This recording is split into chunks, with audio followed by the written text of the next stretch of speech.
Oke, kami mulai saja karena waktu terus berjalan.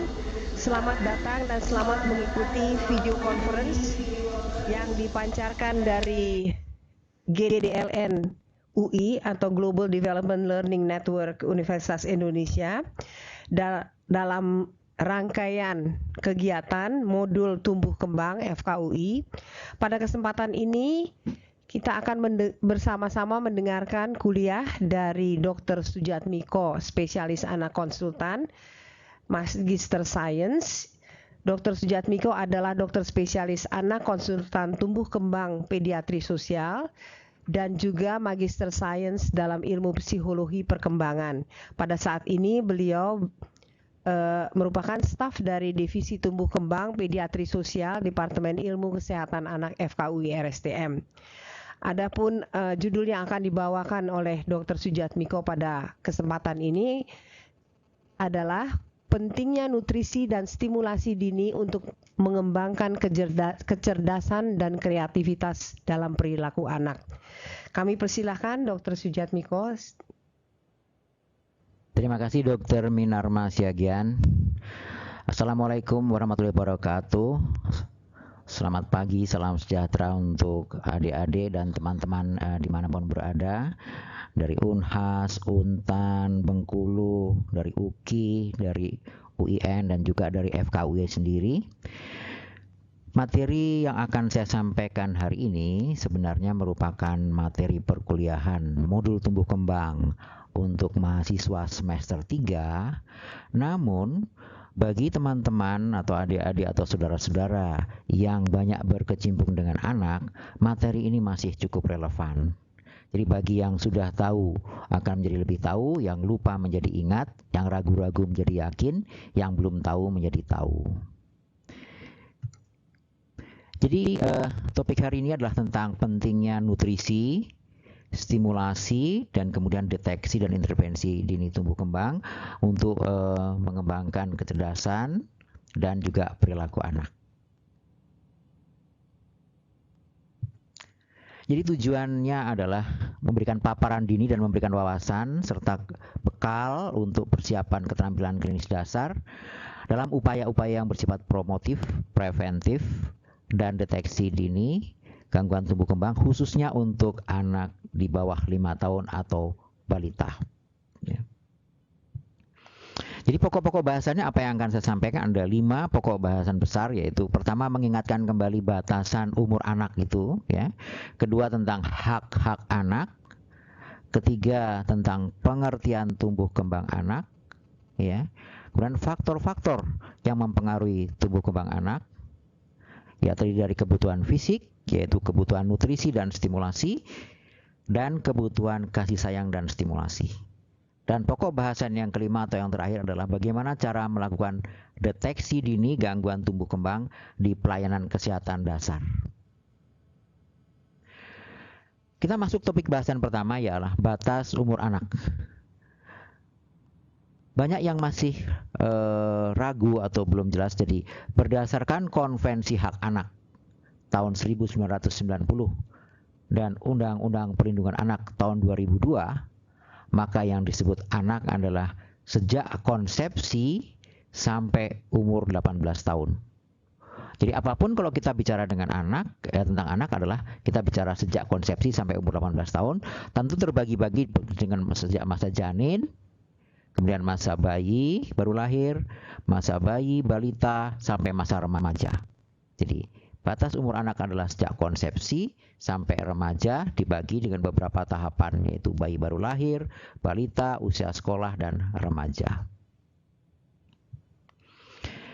Nah, kalau kita bicara tentang hak anak, kenapa kita penting bicara hak anak? Karena apapun yang kita lakukan, ya, apa yang kita lakukan, siapapun yang melakukan, apakah orang tua, guru, dokter, itu adalah untuk kepentingan terbaik anak, ya, non-diskriminatif, dan hak untuk kelangsungan hidup sejak konsepsi, kemudian hak untuk tumbuh kembang optimal, hak untuk mendapat perlindungan, dan hak untuk mengemukakan pendapat. Jadi kalau kita bicara soal anak, ya, kita akan bersumber dari hal-hal itu.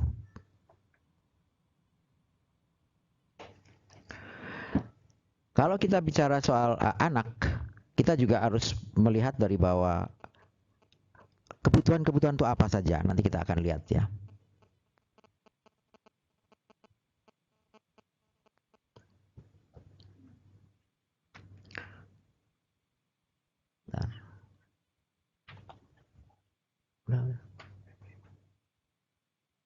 Ya.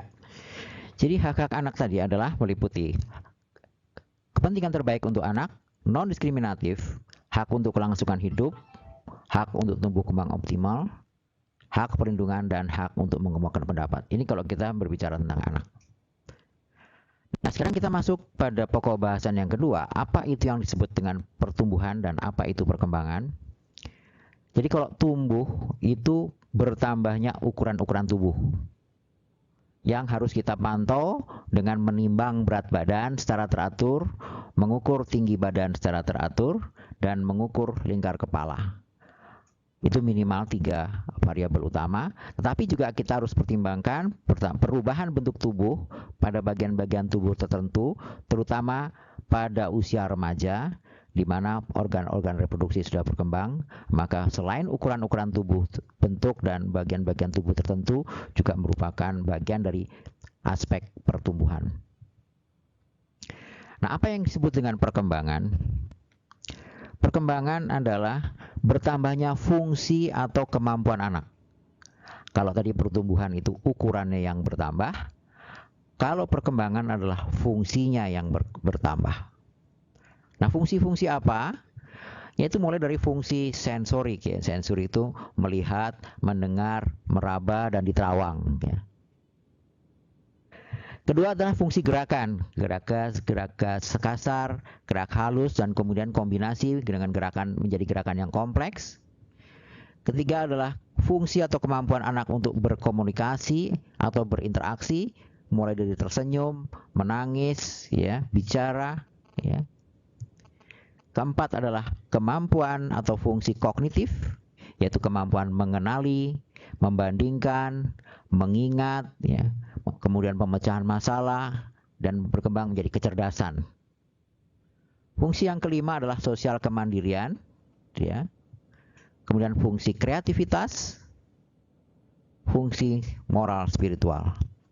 Memang kalau kita melihat disiplin ilmu lain, mungkin fungsi-fungsi itu bisa banyak sekali, tapi minimal sebagai seorang dokter atau petugas kesehatan, itu minimal 4 dari 7 ini merupakan pokok-pokok pengamatan dalam memantau tumbuh kembang anak, yaitu sensori, gerakan, komunikasi, dan kognitif.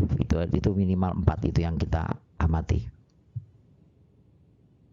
Nah, mengapa masalah tumbuh kembang ini penting? Karena kualitas generasi penerus bangsa sangat tergantung dari kualitas tumbuh kembang otak, ya.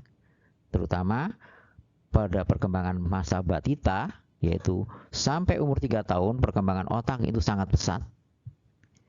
Oleh karena itu, kita sebagai petugas kesehatan harus memotivasi keluarga, harus mengupayakan agar anaknya bisa tumbuh kembang optimum.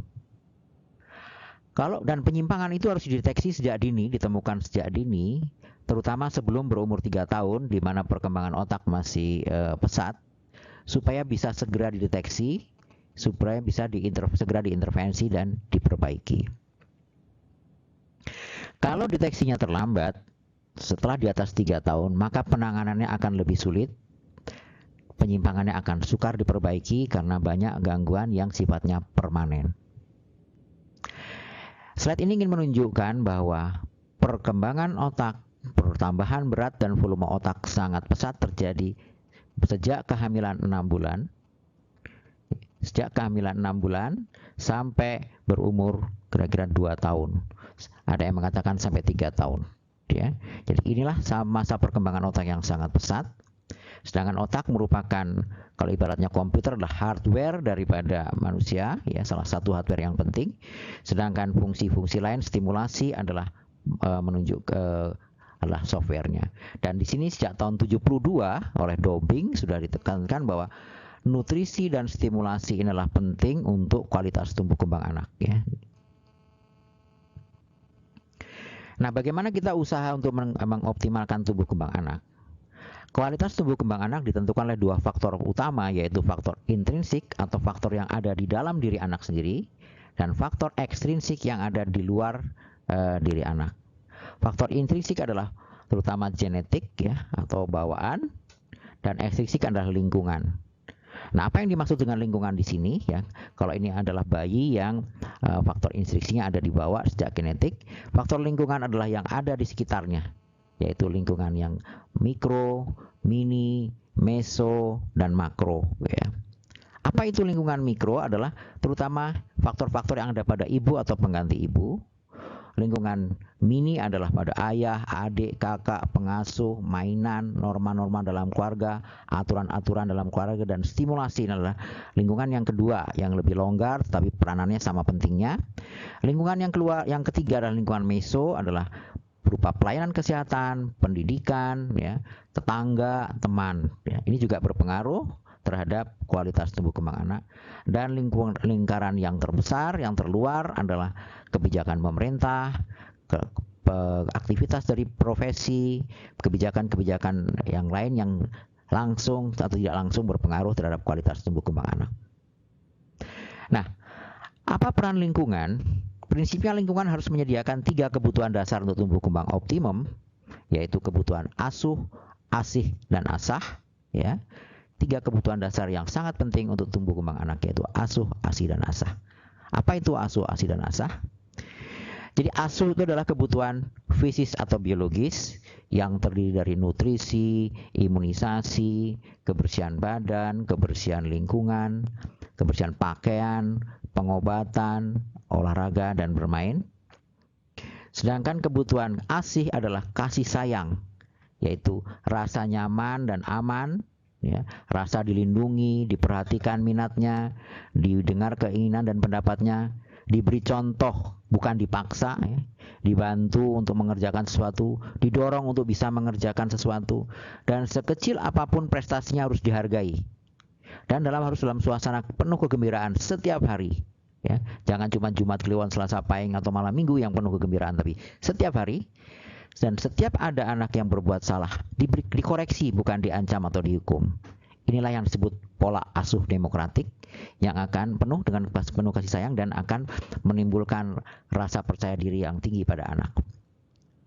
Kebutuhan ketiga adalah stimulasi atau asah, yaitu upaya-upaya untuk merangsang semua potensi-potensi anak, potensi sensorik, motorik, emosi, sosial, bicara, kognitif, kemandirian, kreativitas, bahkan faktor kepemimpinan dan moral spiritual bisa dilakukan stimulasi sejak dalam kandungan sampai berusia remaja. Tapi yang lebih penting adalah sejak dalam kandungan sampai berusia 3 tahun, itu yang paling penting. Nah, apa contoh kebutuhan fisik biologis? Saya kira kita semua tahu bahwa nutrisi sejak dari dalam kandungan, ASI adalah yang paling lengkap dan paling seimbang. Dan dalam proses pemberiannya pun ASI akan selain memberikan nutrisi sekaligus bisa memberikan kasih sayang dan stimulasi bila dilakukan dengan baik dan benar dengan suasana hati ibu yang penuh gembira dan penuh kasih sayang. Ya. Setelah 6 bulan, ASI ditambah dengan makanan pendamping ASI yang berupa menu yang seimbang terdiri dari protein, karbohidrat, lemak, vitamin, mineral, dan air. Ya. Yang masing-masing kita semua sudah tahu mempunyai fungsi yang penting dalam pembentukan tubuh si anak, ya, melawan penyakit dan untuk tumbuh kembang supaya bertambah ukurannya dan fungsinya, dan juga semua akan berpengaruh pada fungsi dan pertumbuhan otak yang merupakan salah satu hardware atau organ penting dalam tumbuh kembang anak. Nah, ASI adalah yang paling penting sehingga seorang bapak pun kadang-kadang ngiri bagaimana kok ibu kok selalu mendapat prioritas, tapi memang suatu kodrat bahwa ibu harus memberikan air susu ibu sebagai nutrisi dan stimulasi yang baik. Hal lain yang ingin ditekankan bahwa tinggi badan akhir pada umur 18 tahun sangat dipengaruhi oleh tinggi badan ayah dan tinggi badan ibu, sehingga kalau ibunya dan bapaknya imut-imut, ya anaknya nanti akan imut-imut, ya. Tidak mungkin anaknya tingginya amit-amit, ya, kalau bapak ibunya imut-imut, ya. Jadi jangan terlalu khawatir kalau melihat seorang anak yang proporsional kecil, tapi kalau memang bapak ibunya kecil dan anaknya memang aktif, itu mungkin dia adalah memang potensi genetik yang demikian. Nah, kemampuan anak bagaimana seorang anak itu bisa tumbuh berkembang kemampuannya sangat dipengaruhi oleh kemampuan belajar dari lingkungan. Apapun yang didapat itu adalah belajar dari lingkungan. Nah, kemampuan dia belajar dari lingkungan adalah sangat dipengaruhi oleh kualitas otak. Ya. Bagaimana kualitas otak? Kita menilainya apakah dari beratnya, apakah dari ukurannya, tidak. Tapi dari banyaknya sel-sel otak, banyaknya cabang-cabang sel-sel otak, ya, yaitu cabang dendrit dan akson, ya, ini cabang-cabang sel saraf, ini badan sel saraf. Kemudian sinaps, hubungan antara sel-sel saraf ini, ya. Semakin banyak sinaps, semakin kompleks kemampuan otak dalam memproses informasi, dalam menyimpan dan merecall kembali memori yang dia miliki. Dan dipengaruhi juga oleh neurotransmitter, zat-zat kimia yang ada di sinaps-sinaps, ya. Dia akan mempercepat atau memperlambat impuls-impuls yang diterima dan akan disampaikan ke sinaps yang berikutnya, ke sel-sel saraf berikutnya. Dan terakhir tergantung dari kualitas mielin. Mielin adalah selubung ini, di mana kecepatan hantaran informasi yang diterima dan disimpan oleh anak sangat tergantung dari kualitas mielin yang membungkus serabut-serabut saraf. Ini tadi neuron, mielinnya, ya, neurotransmitter, ya, ini neurotransmitter, ini mielin, dan ini sinaps, hubungan antara sel-sel saraf itu adalah sinaps di ujung-ujung saraf. Nah, salah satu faktor yang penting dalam mempengaruhi kualitas otak adalah zat besi, di mana kalau kekurangan zat besi akan menyebabkan kualitas otaknya juga akan terganggu, akan lambat menerima dan memproses informasi, sulit memusatkan perhatian, akan cenderung anak hiperaktif, gangguan pengendalian emosi, gangguan memori, dan lambat dalam pembelajaran lingkungan, sehingga mengakibatkan kecerdasan anak rendah, prestasi sekolah rendah, keterampilan pemecahan masalah juga rendah, gangguan perilaku, karena zat besi berperan dalam semua tadi, pembentukan sel-sel, pembentukan cabang-cabang sel saraf, membutuhkan mielin dan neurotransmitter, sangat membutuhkan besi, di samping protein, lemak, mineral, dan yang lain. Kenapa hal itu ditekankan? Karena di Indonesia angka kekurangan zat besi masih tinggi. Kita lihat bahwa sampai umur 3 tahun, ya, sampai umur 3 tahun tuh banyak sekali bayi dan balita yang kekurangan zat besi. Padahal seperti sudah saya sampaikan tadi bahwa perkembangan otak yang sangat pesat dan membutuhkan banyak zat besi terjadi pada 3 tahun pertama. Apa artinya? Bahwa hampir separuh anak Indonesia berpotensi kecerdasannya rendah dan perilakunya akan kurang baik. Oleh karena itu kita harus berusaha melakukan intervensi untuk mencegah terjadinya kekurangan zat besi dan mengurangi kejadian angka kekurangan zat besi di Indonesia. Sehingga pusat-pusat otak, pusat inteligensia, memori, dan bahasa juga akan terganggu kalau kekurangan zat besi. Nah, kebutuhan lain adalah kebersihan, ya. Kebersihan badan, makanan, ya, kebersihan rumah, kebersihan lingkungan, itu juga penting untuk mencegah mereka sakit sehingga tumbuh kembang optimum. Di samping itu juga kebutuhan bermain, aktivitas fisik itu akan merangsang hormon pertumbuhan, akan merangsang pertumbuhan otot dan tulang, dan akan juga merangsang perkembangan, ya. Tidur juga penting. Di samping itu juga pemantauan kesehatan, pencegahan penyakit dengan imunisasi, pemantauan tumbuh kembang di posyandu atau di polipuskesmas atau di poliklinik rumah sakit, dan deteksi dini penanggulangan penyakit itu penting sekali dalam kegiatan rutin. Salah satu kegiatan rutin pencegahan penyakit adalah imunisasi, di mana jadwal imunisasi di posyandu adalah dimulai segera setelah lahir, diberikan hepatitis B, hepatitis B, kemudian 1 bulan BCG dan polio, 2 bulan DPT hepatitis B dan polio, 3 bulan DPT hepatitis B dan polio yang ketiga, 4 bulan juga DPT hepatitis B ketiga dan polio keempat, dan 9 bulan berikan campak. Ini adalah 5 imunisasi dasar yang disediakan oleh pemerintah di posyandu, di puskesmas, dan di poliklinik rumah sakit. Pada usia sekolah juga berdasarkan Kemenkes, kelas 1 diberikan imunisasi DT dan campak, kelas 2 diberikan imunisasi TT, kelas 3 diberikan TT. Bahkan untuk ibu hamil juga harus diberikan imunisasi TT untuk mencegah bayinya lahir menderita tetanus neonatorum nantinya. Ini jadwal imunisasi yang diselenggarakan oleh Ikatan Dokter Anak Indonesia, di mana ada vaksin-vaksin yang disediakan oleh pemerintah dan yang tidak disediakan oleh pemerintah, ya. Tapi yang penting juga penyimpanan vaksin harus betul, yaitu semua vaksin simpanlah pada suhu 2-8 derajat, ya. Tetapi vaksin-vaksin yang hidup itu boleh dekat freezer. Vaksin-vaksin yang mati tidak boleh dekat dengan freezer karena akan beku dan akan rusak. Sekali lagi, semua vaksin simpanlah dalam suhu 2-8 derajat, tapi vaksin yang hidup yaitu BCG, campak, dan polio boleh disimpan di dekat freezer, sedangkan vaksin-vaksin yang mati harus disimpan jauh dari freezer karena kalau beku akan rusak. Di samping itu juga kita harus memantau kualitas vaksin dengan melihat VFM atau Vaksin File Monitor. Ini juga vaksin file monitor pada vaksin DPT dan tadi pada vaksin polio. Kita lihat kalau vaksin file monitor itu kita perhatikan segi empatnya. Kalau segi empatnya itu masih putih atau lebih muda dari lingkaran di sekitarnya, maka masih boleh digunakan.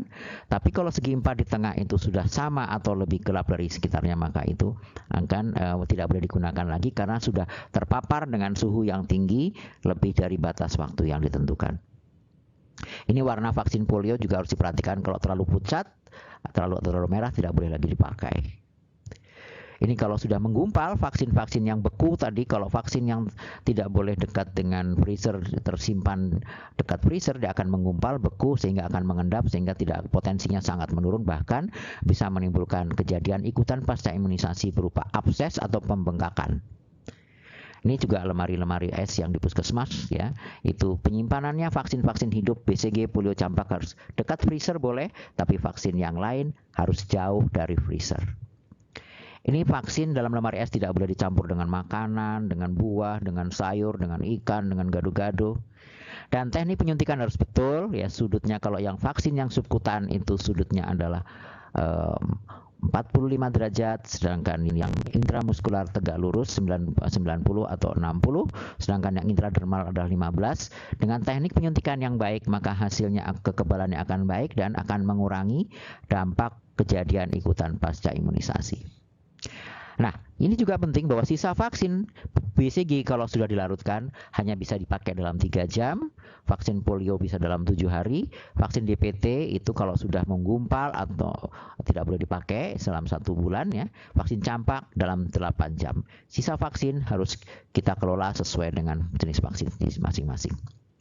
Dan jangan lupa pembuangan limbah tidak boleh dibuang sembarangan, tapi buanglah dalam kotak yang kemudian dibakar bersama kotaknya. Itu tadi kita membicarakan tentang kebutuhan-kebutuhan fisik. Nah, bagaimana atau kebutuhan asuh? Kebutuhan lain adalah kebutuhan kasih sayang atau emosi yang dimulai sejak dalam kandungan 6 bulan, yaitu dengan menciptakan rasa nyaman, rasa aman dan dilindungi, ya. Bukan rasa kari ayam, rasa duren, bukan, tapi rasa nyaman, supaya bayi selalu merasa nyaman, merasa aman, merasa diperhatikan minatnya, keinginan dan pendapatnya. Selalu diberi contoh, ya, bayi dan anak jangan dipaksa untuk melakukan sesuatu, biarkanlah dia melakukan sesuai dengan caranya sendiri asal tidak berbahaya, tapi dibantu kalau dia belum bisa, didorong dan harus dihargai. Sekecil apapun prestasi anak harus dihargai sehingga akan timbul suasana yang gembira, ya. Ini yang disebut pola asuh demokratik, sehingga kita akan merangsang kecerdasan emosional, kemandirian, kreativitas, kerjasama dan kepemimpinan. Ini kebutuhan dasar yang kedua yang sangat sama pentingnya dengan kebutuhan dasar yang pertama. Jadi kebutuhan kasih sayang, emosi itu sama pentingnya dengan kebutuhan fisik yang tadi. Nah, yang ketiga adalah kebutuhan stimulasi atau kebutuhan asah. Ini juga dilakukan sejak dalam kandungan 6 bulan karena sistem reseptor bayi berkembang sudah baik sejak umur 6 bulan, ya. Sistem sensori bayi sudah berkembang baik sejak dalam kandungan 6 bulan, yaitu dengan memberikan stimulasi sejak dalam kandungan akan merangsang sinaps-sinaps tadi. Tadi kita sudah tahu bahwa semakin banyak sinaps-sinaps yang terhubung, semakin kemampuan pemrosesan otak akan semakin kompleks, anak akan semakin cerdas. Bagaimana supaya merangsang jumlah sinaps itu banyak, yaitu harus dilakukan stimulasi yang berulang dan berlanjut sejak dalam kandungan sampai 3 tahun pertama. Bila ada rangsangan, maka akan terbentuk hubungan antara sinaps. Semakin sering dirangsang, maka hubungan itu makin kuat. Tapi kalau jarang dirangsang, maka hubungan antara sinaps itu akan longgar dan akan terjadi rontok akan lepas, akan hilang. Dengan semakin bervariasi stimulasi yang dilakukan oleh ibunya dengan berbicara, menyanyi, tertawa dan sebagainya, maka akan merangsang otak dan kanan kiri seimbang. Dengan menyeimbangkan otak kanan dan otak kiri melalui otak tengah tentunya, karena otak kiri otak kanan bekerja bersama melalui otak tengah dan akan mengaktifkan seluruh tubuh si anak, maka terjadilah kecerdasan yang multiple, yaitu satu kecerdasan yang lebih luas, lebih tinggi dan lebih kompleks. Jadi tiga kebutuhan dasar tadi, kebutuhan asuh atau untuk fisik, kebutuhan kasih sayang atau asih, dan kebutuhan asah atau stimulasi, itu ketiga-tiganya sama pentingnya dan harus diberikan sejak dini, sejak dalam kandungan 6 bulan sampai minimal 3 tahun pertama, tapi masih harus dilanjutkan supaya anak balita bisa tumbuh kembang optimum. Sekali lagi mengingatkan bahwa 2 tahun pertama, 3 tahun pertama inilah perkembangan otak yang sangat pesat. Di sini kita lihat ya perkembangan sinaps-sinaps yang sampai umur 2 tahun 3 tahun sangat pesat, kemudian setelah itu 10 tahun menurun, 12 tahun menurun, bahkan setelah dewasa lebih menurun. Jadi 2 tahun atau 3 tahun pertama adalah masa membentukan kualitas tumbuh kembang anak untuk menjadi dewasa yang sehat, cerdas, kreatif, dan berperilaku baik. Nah, bagaimana kecerdasan, kreativitas, dan perilaku anak itu berkembang? Dia mulai dengan mendengar, melihat, ya, mendengar melihat dari orang tua apa yang diucapkan oleh orang tua, apa yang dilakukan oleh orang tua, oleh pengasuh, oleh kakak, adik, oleh teman, oleh televisi, oleh guru atau oleh tetangga. Dia mendengar dan melihat itu semua. Setelah itu dia merasakan atau membayangkan apa yang dia dengar, apa yang dilihat tadi. Kemudian dia akan mengingat apa yang dia dengar, apa yang dilihat dan yang dibayangkan tadi. Kemudian dia akan meniru, suatu saat akan meniru, mencoba melakukan, ya. Kemudian dia akan mengulang-ulang. Kalau dia sering mendengarnya juga sering, melihatnya sering, dia akan mengulang-ulang sehingga membiasakan. Nah, kalau diberikan kebebasan berkreasi oleh orang tua, oleh lingkungan, oleh guru, maka terbentuklah perilaku dan kecerdasan serta kreativitas yang lebih luas. Oleh karena itu, kita harus memberi kesempatan anak untuk mendengar, melihat, meniru, mencoba, mengulang, dan membiasakan hal-hal yang baik yang bisa membekali dia untuk di kemudian hari. Oleh karena itu, kita harus melakukan stimulasi dini. Ya, apa itu stimulasi dini? Adalah bermain interaktif. Jadi stimulasi dini tidak membutuhkan instrumen yang mahal, yang complicated, yang ruwet, tapi dengan bermain interaktif setiap hari, ya, dengan penuh kasih sayang, penuh kegembiraan, berulang-ulang, konsisten. Artinya sekali kita mengatakan ini merah ya ini merah, ini baik ya ini baik, ini begini ya begini, dan harus kemudian bervariasi kita kembangkan. Dan harus selesai suatu stimulasi. Menggambar, gambarlah sampai selesai. Menyusun balok sampailah selesai. Merangkai sampai selesai. Jadi stimulasi dini bukan sesuatu yang susah, bukan sesuatu yang sulit, karena bisa dilakukan di mana saja, kapan saja, oleh siapa saja, menggunakan benda-benda apa saja, ya, kecuali benda-benda yang berbahaya. Nah, karena dengan stimulasi adalah bermain, merangsang kemampuan mendengar, melihat, meniru tadi, dan dia harus mengulang-ulang kembali untuk merangsang sistem sensorik, motorik, kognitif, kemampuan komunikasi, sosioemosional, kemandirian, dan kreativitas. Itu tujuan kita bermain. Jangan membiarkan anak bermain sendiri di pojok, di lubung semut, ya. Tapi selalu ajaklah bermain yang interaktif. Jadi kata kunci interaktif sangat penting sehingga akan timbul kepercayaan diri, ya, kemampuan-kemampuan yang berkembang. Nah, dengan cara apa? Dengan suara.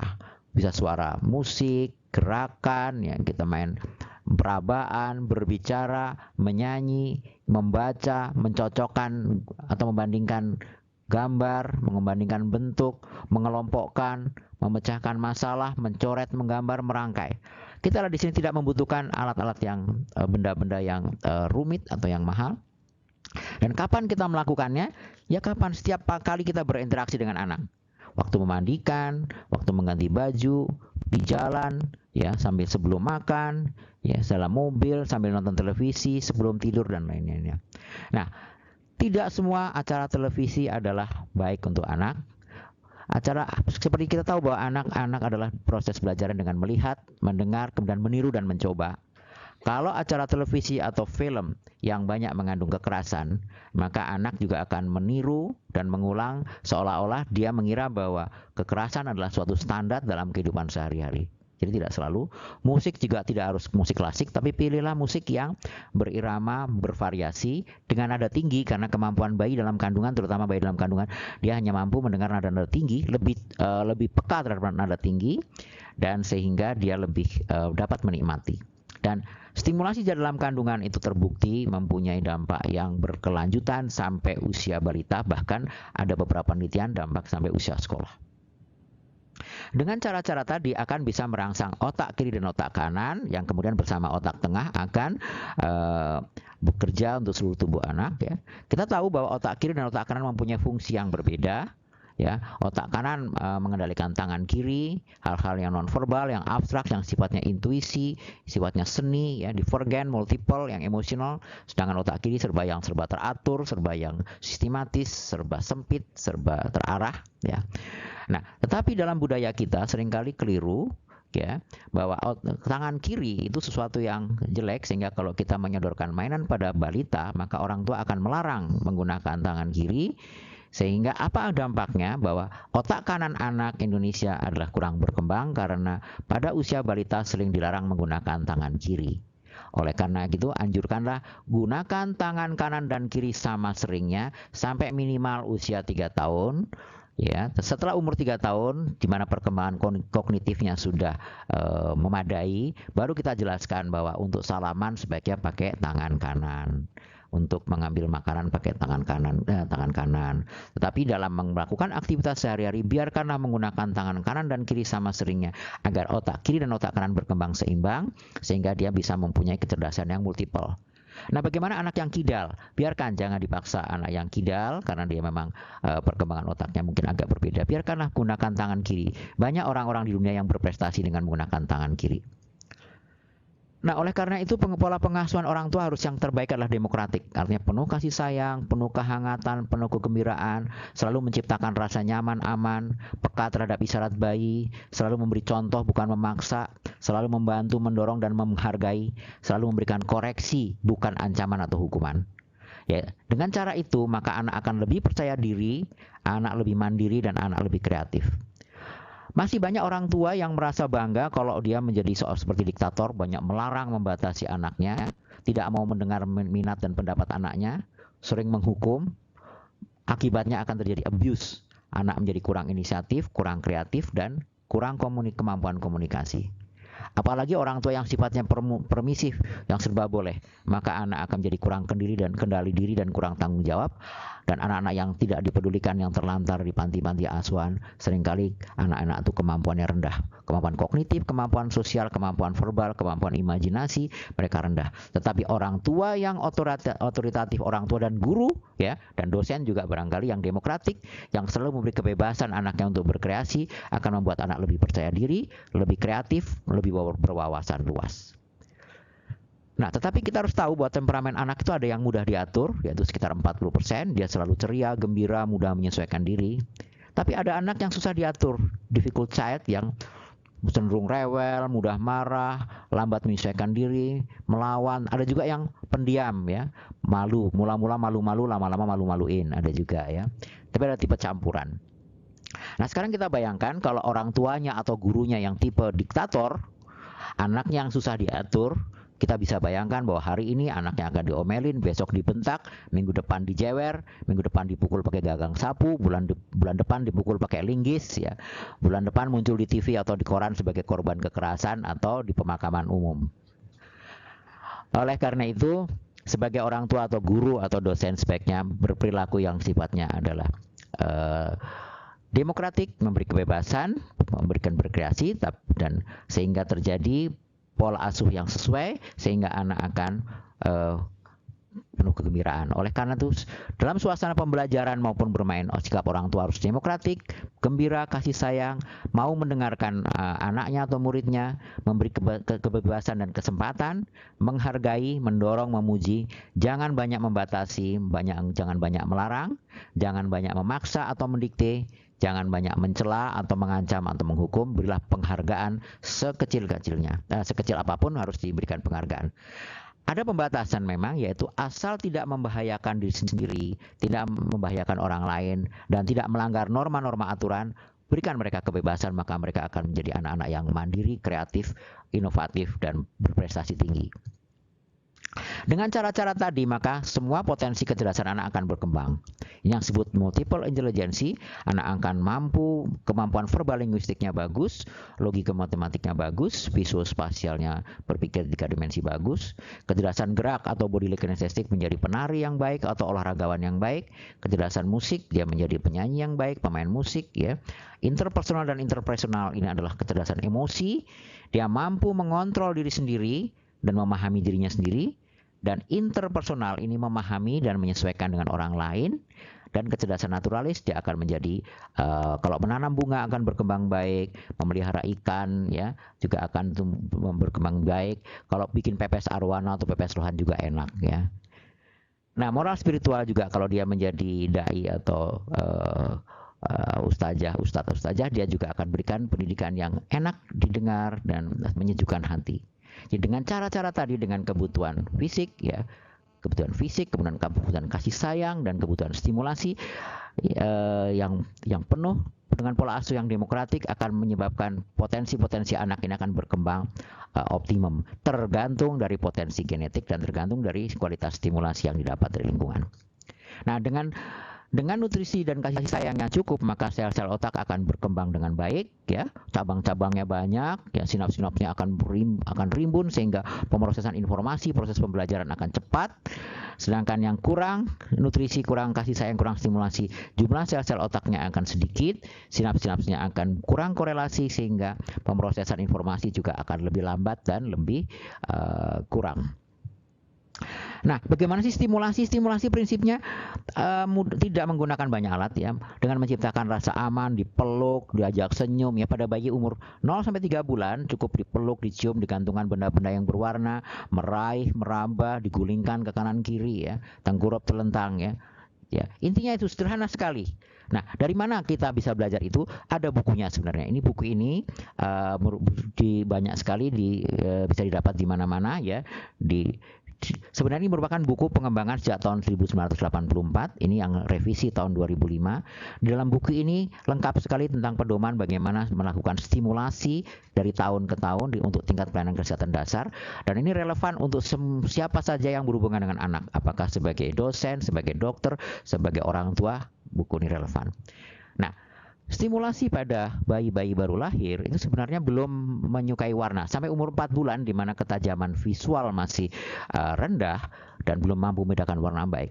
Sampai 4 bulan pertama itu lebih menyukai warna-warna kontras, kotak hitam putih atau bundaran hitam putih, ini paling disukai ya, ini disukai.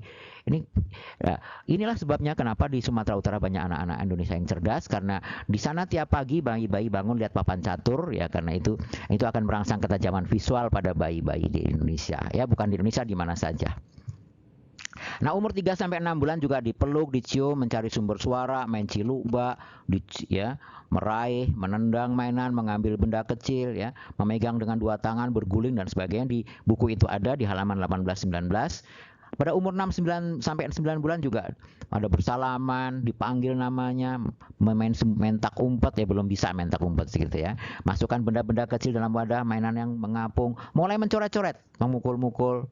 Ya, umur 9 sampai 12 bulan juga demikian. Ini sengaja saya percepat karena nanti bisa dibaca sendiri. Tapi intinya adalah merangsang semua potensi anak dari fungsi penglihatan, pendengaran, gerak kasar, gerak halus ya, dengan menggunakan jari-jari, melihat dan dengan mengkombinasikan kemampuan melihat, mendengar dan jari-jari ya.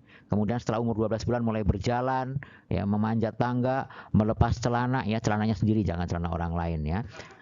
Dan juga meniru pekerjaan di rumah tangga ya, meniru pekerjaan di rumah tangga. Jadi hati-hati pada umur 12 bulan kalau ada seorang ibu memotong dengan pisau, kalau pisaunya ditinggal, si anak akan mencoba, dia akan memotong, hati-hati terpotong jarinya sendiri ya.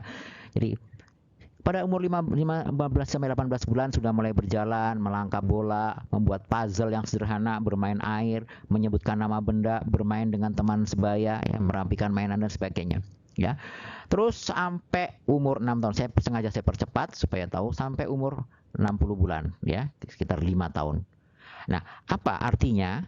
Kalau ada seorang ibu yang bertanya kapan seorang anak itu mulai boleh bersekolah, maka jawaban kita sebaiknya sejak dalam kandungan, tapi tentunya dengan kurikulum yang sesuai dengan bayi untuk sejak dalam kandungan. Yaitu tadi diajak bicara, bernyanyi ya. Pada anak yang umur 9 bulan ya kurikulumnya ini dengan dipeluk, menyebutkan nama benda, boneka, menyanyi dan sebagainya. Jadi bersekolah dalam pengertian untuk memberikan stimulasi dan edukasi bisa diberikan kapan saja sejak dalam kandungan, asal disesuaikan dengan kemampuan si bayi dan anak pada saat itu. Itu intinya stimulasi. Jadi bisa dilakukan oleh siapa saja asal tahu. Tetapi saudara-saudara sekalian, banyak sekali ibu yang tidak tahu, bahkan beberapa dokter pun, oleh karena itu kita membekali kepada mahasiswa kedokteran bahwa itu harus dilakukan sedini mungkin ya.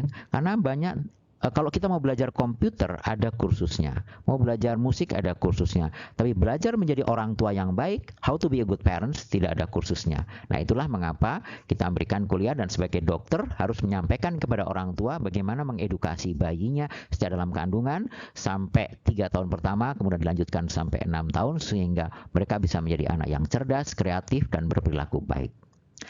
Oke, nah setelah kita melakukan stimulasi, bagaimana kita tahu anaknya sudah tumbuh kembangnya udah bagus apa belum? Nah, kita lakukan deteksi dini ya untuk menemukan benar ada penyimpangan nggak tumbuh kembangnya. Nah, kalau terjadi penyimpangan tidak dideteksi sejak dini, maka makin tua usianya makin lebih sulit. Sekali lagi, buku ini juga bisa didapat. Di dalamnya juga ada bagaimana cara melakukan deteksi dini tumbuh kembang anak di tingkat pelayanan kesehatan dasar atau di tingkat rumah tangga. Nah, bagaimana cara deteksinya? Intinya 2. Deteksi pertumbuhan, yaitu dengan mengukur berat badan, tadi sudah, kemudian tinggi badan, ya, dan mengukur lingkar kepala. Ya, menimbang berat badan, mengukur tinggi badan, dan lingkar kepala. Nah, kalau kemudian kita lihat garis pertambahannya. Jadi bukan angka mutlaknya, tapi lihat garis pertambahannya. Kalau garis pertambahan berat badan atau tinggi badan atau lingkar kepala itu sejajar dengan kurva baku, apakah kurva baku NCHS atau WHO, maka anak itu pertumbuhannya normal, walaupun mungkin di bawah garis merah. Ya. Nah, bagaimana kalau perkembangan? Nanti saya akan jelaskan. Kalau untuk pertumbuhan, perkembangan adalah cukup dengan menanyakan perkembangan dengan kuesioner kepada orang tua. Jadi tidak usah pakai alat-alat yang sulit, pakai tes psikologi, tidak usah. Dengan menanyakan dengan menggunakan kuesioner yang sudah distandarisasi, namanya KPSP, ya, kuesioner pra screening perkembangan. Kemudian kita bisa melakukan tes pendengaran, tes daya dengar, dan tes daya lihat. Ya. Kemudian kita bisa menanyakan masalah perilaku anak dengan kuesioner lagi, yaitu kuesioner MME, yaitu masalah mental emosional. Kemudian ada kuesioner tentang autis, yaitu CHAT, yaitu Checklist for Autism in Toddler, atau daftar tilik untuk anak atau autis pada usia batita. Kalau kita curiga suatu ADHD atau gangguan pemusatan perhatian, kita menggunakan kuesioner Conners. Ya.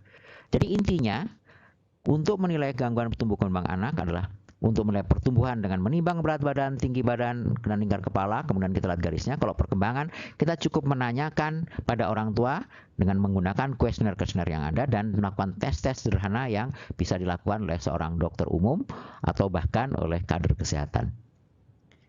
Nah, kapan kita melakukan pemantauan? Kalau bisa sampai umur 1 tahun itu setiap bulan. Ya, kalau bisa jangan tiap 17 Agustus sama 28 Oktober atau 10 November aja.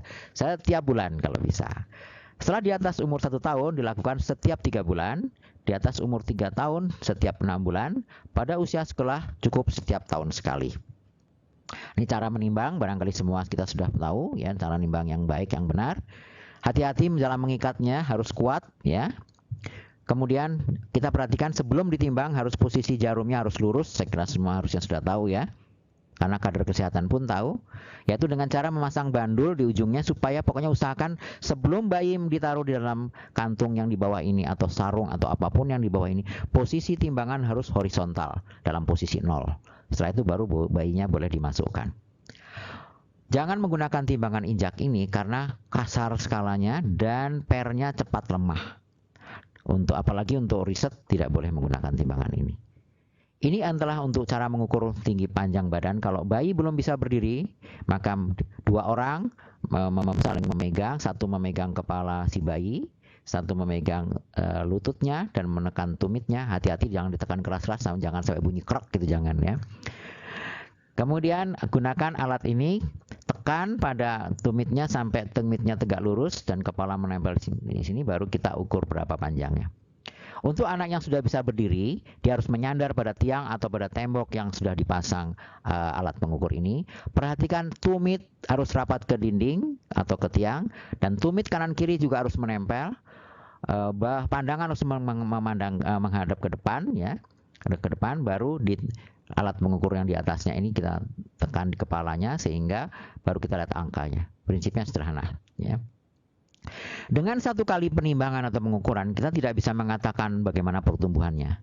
Untuk menilai suatu pertumbuhan harus ditimbang beberapa kali. Setelah beberapa kali baru kita hubungkan titik-titiknya. Kita mengatakan pertumbuhan normal kalau kurva itu sejajar dengan kurva pertumbuhan standar. Saya ulangi lagi, kita mengatakan pertumbuhan seorang bayi atau anak kalau kurva berat badan, tinggi badan atau lingkar kepala itu sejajar dengan kurva pertumbuhan standar. Contohnya ini, kalau kita menggunakan KMS yang model lama, ini KMS yang model lama tapi masih banyak kita lihat ada dua orang anak. Yang satu warnanya hijau, ini garisnya, dia di bawah garis merah. Satu lagi anaknya garis biru. Ini dua-duanya adalah normal. Walaupun di bawah garis merah, tapi karena dia tuh sejajar dengan garis pertumbuhan normal, maka dia normal. Tetapi kan di bawah garis merah, betul. Tapi mungkin kita lihat berat lahirnya. Jangan lupa setiap bayi kita tanya berat lahir. Berat lahirnya memang dia kecil ya, imut-imut cuma 2 kilo, bukan 2 kintal ya. 2 kilo. Dan kita lihat bapak ibunya ternyata kecil juga. Jadi mungkin potensi genetiknya demikian. Jadi walaupun di bawah garis merah, tetapi kalau dia tetap sejajar, maka pertumbuhannya normal. Sebaliknya, kalau di bidang hijau belum tentu normal. Kita lihat yang berikutnya, anak ini merah. Kita lihat di bidang hijau, tetapi cenderung menurun beratnya. Ini pertumbuhannya terganggu. Jadi warna-warna dalam grafik kurva KMS itu tidak mencerminkan daerah normal, tapi hanya menunjukkan persentil-persentil saja. Tidak usah diperhatikan untuk sementara, ya. Nah, apalagi kalau yang begini, terus kemudian menurun, memotong, ini pasti tidak normal, walaupun mula-mula di daerah hijau. Atau boleh menggunakan kurva yang terbaru adalah kurva WHO yang baru. Kita juga lihat, ini dia menggunakan persentil 3, persentil 15, persentil 50, persentil 25, 85, dan ini 97. Walaupun ini seorang anak ya, namanya JK atau siapapun lah namanya ya, di bawah persentil 3, dia belum tentu malnutrisi beratnya. Karena apa? Kita lihat tingginya, ya ternyata tingginya memang dia juga di bawah persentil 3. Karena memang pendek, bapak ibunya ternyata pendek. Anaknya happy-happy aja, lari-lari bisa, ya main bisa. Jadi kita tidak boleh memfitnah seorang anak hanya gara-gara beratnya. Karena fitnah itu lebih kejam daripada fitness ya. Bagaimana menilai status gizi? Status gizi itu ya belum tentu kalau di bawah garis merah tadi, belum tentu malnutrisi. Ya. Oleh karena itu seharusnya kita lihat tingginya dulu. Lihat tingginya dulu, anaknya walaupun beratnya kurang, lihat tingginya. Ya. Jadi kita lihat tingginya, kemudian kita lihat berat ideal berdasarkan tinggi itu. Ya. Kalau berat badan sekarang dibandingkan dengan berat badan ideal itu berkisar antara 90 sampai 110, itu normal. Ya. Kalau yang di 80 sampai 90% malnutrisi ringan, 70 sampai 80% malnutrisi sedang, kurang dari 70% baru malnutrisi berat. Kalau yang lebih dari 110 adalah overweight dan lebih dari 120 obesitas. Jadi bagaimana menilai status gizi? Kita tidak boleh melihat langsung pada grafik, tapi kita pertama kali sekali lihat tinggi badannya berapa. Kemudian kita lihat pada tabel. Tabel dalam buku tadi ada tabelnya. Ada tabel itu sebelah kiri untuk laki-laki, sebelah kanan untuk perempuan. Katakanlah seorang anak tingginya 60 cm. Beratnya katakanlah anak laki-laki beratnya ternyata katakanlah 5 kilo. Berarti di sini 5 kilo. Berarti normal. Ya, 5 kilo masih normal. Ya. Kalau dia beratnya di sini antara 3,4 sampai 4,2 berarti dia kurus atau gizi kurang. ya, dan sebagainya. Jadi pertama lihat tingginya dulu, baru kita lihat berapa berat idealnya berdasarkan tabel ini. Setelah itu baru kita lihat di kolom mana dia. Jadi kita tidak bisa menentukan status gizi secara langsung dengan hanya menimbang satu kali atau mengukur tinggi badan. Dan selain itu kita harus lihat juga keadaan klinisnya, bagaimana rambutnya, bagaimana kulitnya, bagaimana lemaknya, bagaimana lipatan lemaknya. Jadi selalu kita menilai status gizi berdasarkan dua hal. Satu adalah ukuran-ukuran fisik atau antropometri, kedua adalah keadaan klinisnya, ya, rambutnya, lipatan pahanya dan sebagainya. Ya, tadi berdasarkan tabel, ya. Nah, kemudian kita mengukur lingkar kepala. Lingkar kepala juga kita ukur pada bagian yang terlebar. Kemudian kita plot pada grafik lingkar kepala. Sama, kalau grafik itu tetap sejajar, itu normal, ya, sejajar. Kalau udah memotong, kita lihat yang merah ini cenderung makin kecil, ya, hati-hati nih. Ini cenderung kita sebut makrosefal atau lingkar kepala yang kecil. Dan kalau dia melebar terus, membesar terus, hati-hati, mungkin suatu makrosefal atau ada hidrosefalus, ada kelainan. Jadi yang dilihat adalah apakah sejajar terhadap kurva normal atau tidak. Untuk tinggi badan, untuk berat badan, untuk lingkar kepala sama, yaitu sejajar atau tidak terhadap kurva normal, itu yang penting. Lingkar kepala itu ada yang mikrosefal juga gangguan pertumbuhan, tapi juga tidak ya makrosefal. Jadi hati-hati juga. Nah, itu tadi kita bicara mendeteksi gangguan pertumbuhan. Sekarang bagaimana kalau perkembangan? Perkembangan kita cukup menanyakan dengan orang tua dengan kuesioner KPSP mulai umur 3 bulan. Ya. Minimal tiap 3 bulan sampai umur 2 tahun. Kalau misalnya tidak bisa tiap bulan, bolehlah 3 bulan sekali, ya. Kemudian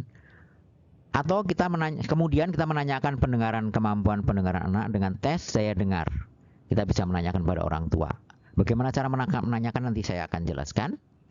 Yang ketiga, kita bisa melakukan tes penglihatan untuk anak umur di atas 3 tahun. Walaupun pada waktu kita menggunakan KPSP, sebenarnya kita sudah mau juga mengetes, kita menanyakan kemampuan pendengaran dan penglihatan anak dan juga kemampuan gerak kasar, gerak halus dan kognitif pada anak, ya. Di tes daya lihat ini adalah tes daya lihat lanjutan untuk anak-anak di atas umur 3 tahun ke atas, ya.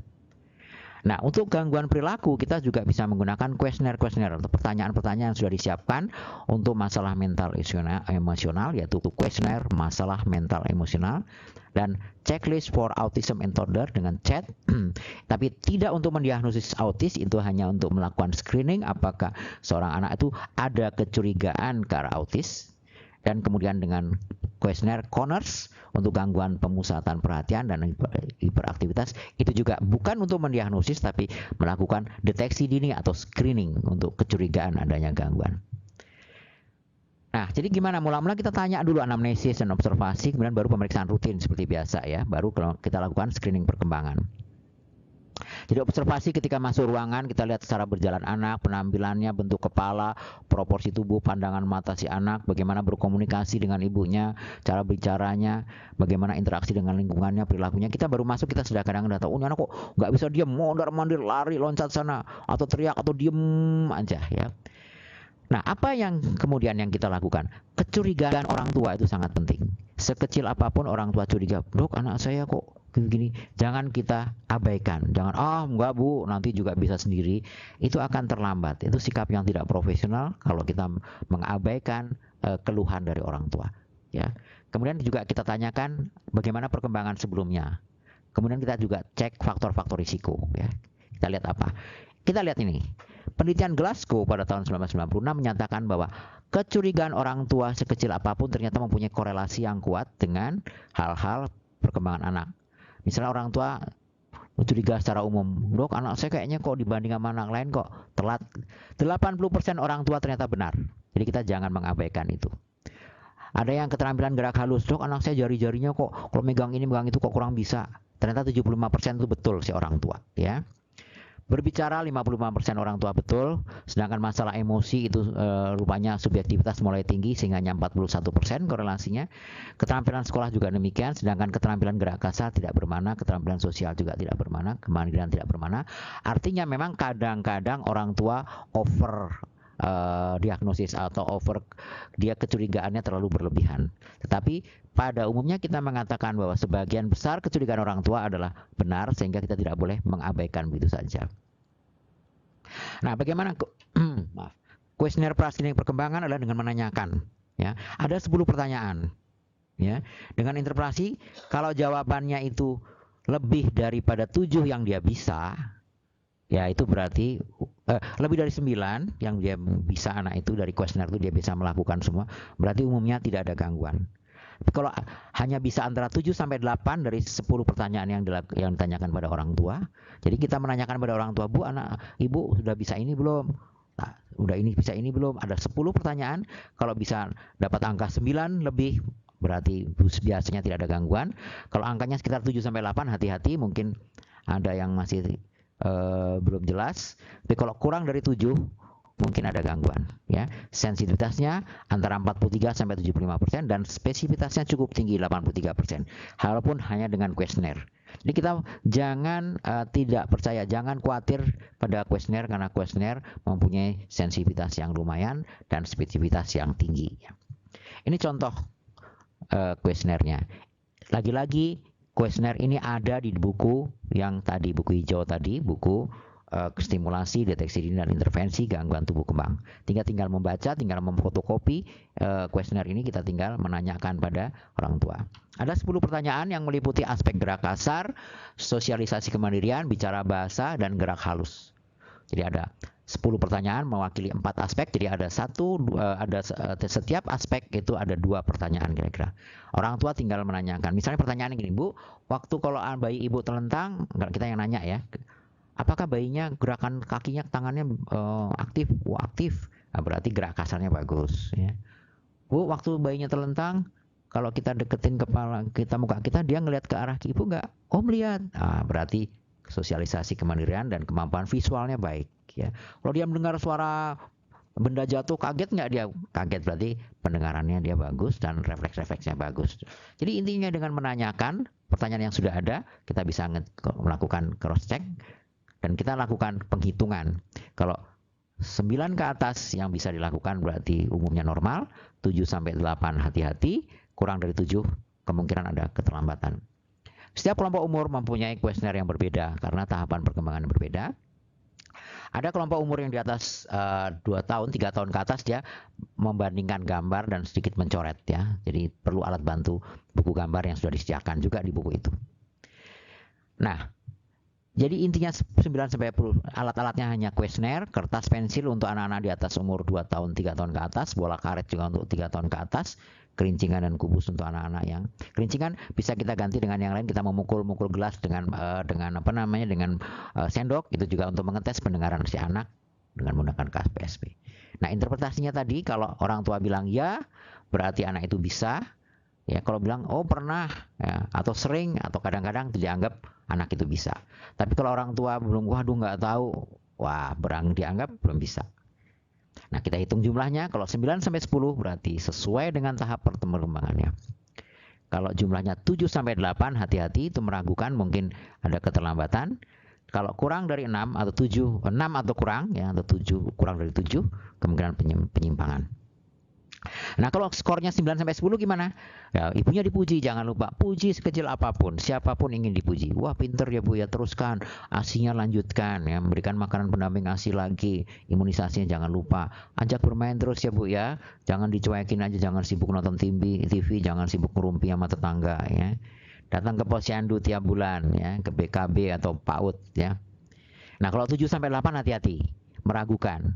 Bu, sering dilatih nggak Bu? Ayo dilatih lagi Bu ya, dilatih tengkurap misalnya kalau anaknya umur 6 bulan, ya. Dilatih tengkurap, jangan banyak digendong Bu. Kalau banyak digendong anaknya nggak akan berlatih tengkurap, nggak bisa berdiri, ya. Kemudian kita cari juga kemungkinan penyakit, ya. Apakah dia gizinya kurang, ya. Karena kita 2 minggu kemudian kita ulang, ya. Di buku itu ada nanti, ya. Kalau hasilnya tetap 7 walaupun diulang, ya hati-hati, mungkin ada gangguan perkembangan, kita rujuk ke rumah sakit yang terdekat. Nah, kalau jawabannya 6 atau kurang, kemungkinan ada penyimpangan, kita rujuk dengan menjelaskan bahwa ada kekurangan dalam aspek apa. Misalnya dia gerak kasarnya belum bisa, atau bicaranya belum bisa, dan sebagainya. Itu tadi adalah kita untuk menilai perkembangan anak secara umum, yaitu aspek gerak kasar, gerak halus, bicara, dan kemandirian. Sekarang kita ingin mengetes daya dengar anak. Sebenarnya dengan KPSP tadi kita sudah secara tidak sengaja, tidak secara khusus, tidak secara spesifik memeriksa kemampuan pendengaran anak juga. Tetapi tes daya dengar sedikit agak spesifik, yaitu dengan menanyakan kepada ibunya, dan nanti ibunya yang menjawab, menanyakan apa kemampuan-kemampuan anak. Jadi ada daftar pertanyaan. Ini dia daftar pertanyaannya ya. Ya. Pertanyaannya untuk anak di bawah kurang dari 6 bulan, ya kita nanyakan, Bu, kalau bayinya lagi tidur, kemudian ibunya bicara, bayinya bergerak nggak? Oh bergerak, kaget. Oh berarti anaknya dengar. Bu, kalau bayinya terlentang, ibu duduk, terus kita tepuk tangan keras-keras, dia kaget nggak? Oh kaget. Tapi tepuk tangannya jangan terlalu dekat dengan matanya, karena anginnya dari tepuk tangan kadang-kadang juga menyebabkan anak berkedip ya. Bu, kalau misalnya kita ada suara bajai lewat, atau suara anjing, atau suara benda jatuh ke lantai, atau suara pintu menutup keras-keras, atau suara petir, bayinya kaget nggak? Kaget. Berarti pendengaran yang baik ya. Jadi kalau dengan tes daya dengar kita menanyakan 3 atau 4 pertanyaan secara khusus kepada orang tua untuk mengetahui apakah gangguan pendengaran pada bayinya ada atau tidak. Dengan KPSP mungkin kita tidak terlalu spesifik menanyakan. Bagaimana untuk anak umur 6 sampai 9 bulan? Itu sama, yang 1 sampai 3 itu sama dengan anak umur kurang dari 6 bulan, ditambah 1 lagi pertanyaan, Bu, kalau dipanggil namanya dia noleh apa enggak? Atau kalau kita bunyikan sesuatu, kita misalnya mukul-mukul gelas di belakang, arah ke belakang dia noleh nggak ke arah suara tadi ya. Jadi yang 6 sampai 9 karena dia sudah mulai bisa duduk ya, lebih kompleks lagi ya, dengan posisi duduk kita coba bunyikan sesuatu di belakang dia akan menoleh atau tidak. Umur 9 sampai 12 bulan juga sama ya, tapi lebih kompleks lagi, ada tambah 1 pertanyaan. Jadi kita panggil namanya atau bunyikan sesuatu, dia harus bisa sudah mencari di daerah ke arah belakang. Kalau 6 sampai 9 mungkin hanya menoleh ke kanan ke kiri karena kemampuan menggerakkan kepala dan leher itu masih terbatas. Pada umur 9 bulan di mana gerakan kepala lebih bebas dan dia sudah bisa duduk dengan stabil, bahkan bisa berdiri, dia akan bisa menoleh lebih jauh dan mencarinya lebih agresif. Di atas umur 1 tahun bagaimana? Sama, ditambah 1 pertanyaan lagi. Kita mulai mengucapkan sesuatu, apakah anaknya bisa menirukan apa enggak? Mama ya. Yang mudah-mudah mama, papa ya. Kenapa kita menggunakan mama, papa? Karena mama M itu huruf dengan menggunakan bibir ya. Itu akan bayi biasa bicara dengan bibir ya. Sedangkan jangan terlalu sulit dengan father, mother, belum bisa, dia belum punya gigi ya. Susah dia. Jadi mama, papa, emak, mbok adalah demikian ya. Setelah 2 tahun kita tanya pada anaknya kalau setelah 2 tahun. Mana mata kamu? Mana kakimu ya? Mana hidung ya? Mana gambar kucing? Nah, di sini akan juga secara tidak langsung kita mengetes pengetahuan dia dan kemampuan kognitif dia. Cuman repotnya kalau orang tua tidak pernah mengajarkan, tidak pernah melakukan stimulasi, maka kelihatan bahwa kemampuan kognitif dan memorinya akan sedikit sekali. Kemudian kita perintah, coba ambil boneka itu. Jadi sebenarnya tes daya dengar untuk anak umur di atas 2 tahun bukan hanya semata-mata mengetes pendengaran, tapi juga mengetes kemampuan kognitif dalam pemahaman. Apakah dia bisa mengerjakan sesuatu? Apakah dia mengerti atas perintah itu? Demikian juga di atas umur 3 tahun ya. Mana ini sendok untuk apa? Kita tes bukan hanya pendengaran tapi kognitifnya. Kita perintahkan untuk duduk, kita perintahkan untuk kita mengucapkan sesuatu yang menirukan. Jadi tes di anak-anak di atas 2 tahun bukan hanya mengetes pendengaran saja. Dan memang semua pemeriksaan screening apapun biasanya tidak hanya terbatas pada satu aspek, tapi melibatkan aspek-aspek lain. Nah, kalau ada 1 atau lebih yang anak itu tidak bisa atau tidak mendengar atau tidak bisa melakukan, mungkin dia ada gangguan pendengaran, ya. Nah, kemudian yang masih ada 2 lagi, tes daya lihat, itu adalah mulai umur 3 tahun. Sebenarnya dengan KPSP tadi, dengan kuesioner tadi, kita secara tidak langsung sudah menilai pendengaran dan penglihatan anak, tapi ini lebih spesifik lagi, yaitu dengan menggunakan chart yang berbentuk huruf E terbalik, di mana chart ini kita tempel di dinding, ya. Sedangkan yang huruf E yang satu ini kita potong, kita gunting, dipegang oleh si anak.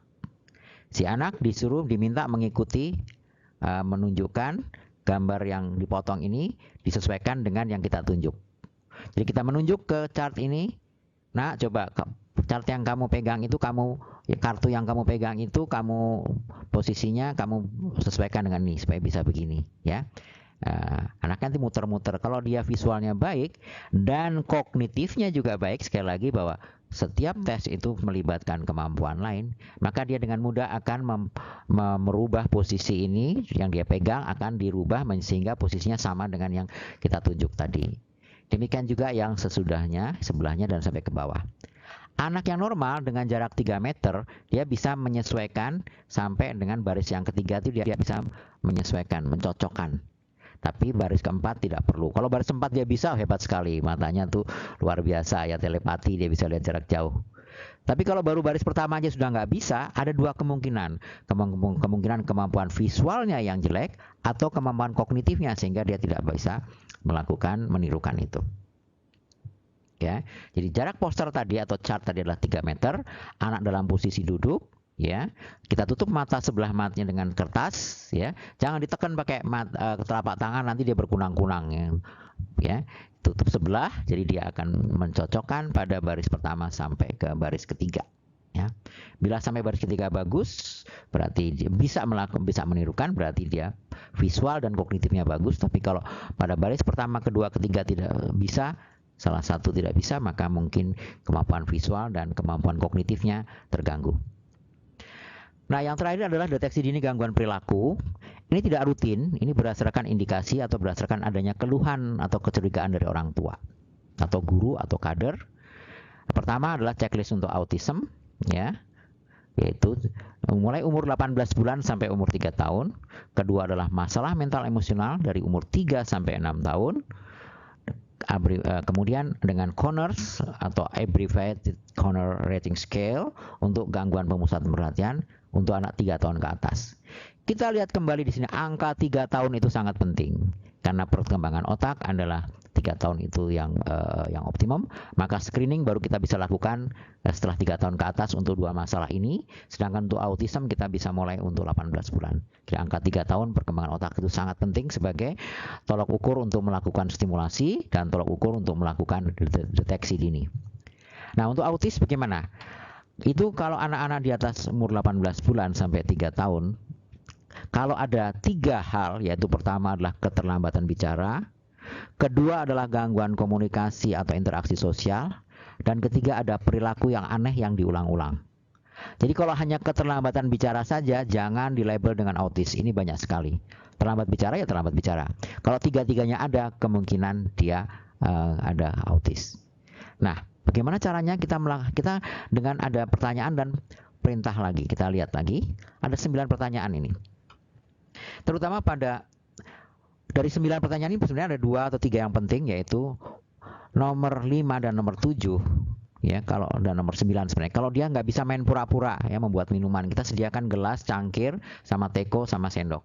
Anak yang normal akan otomatis karena dia banyak melihat, ya, dia akan ngambil gelas, ambil sendok, dia akan mengudak-ngudak, akan nuangkan teko. Anak autis tidak.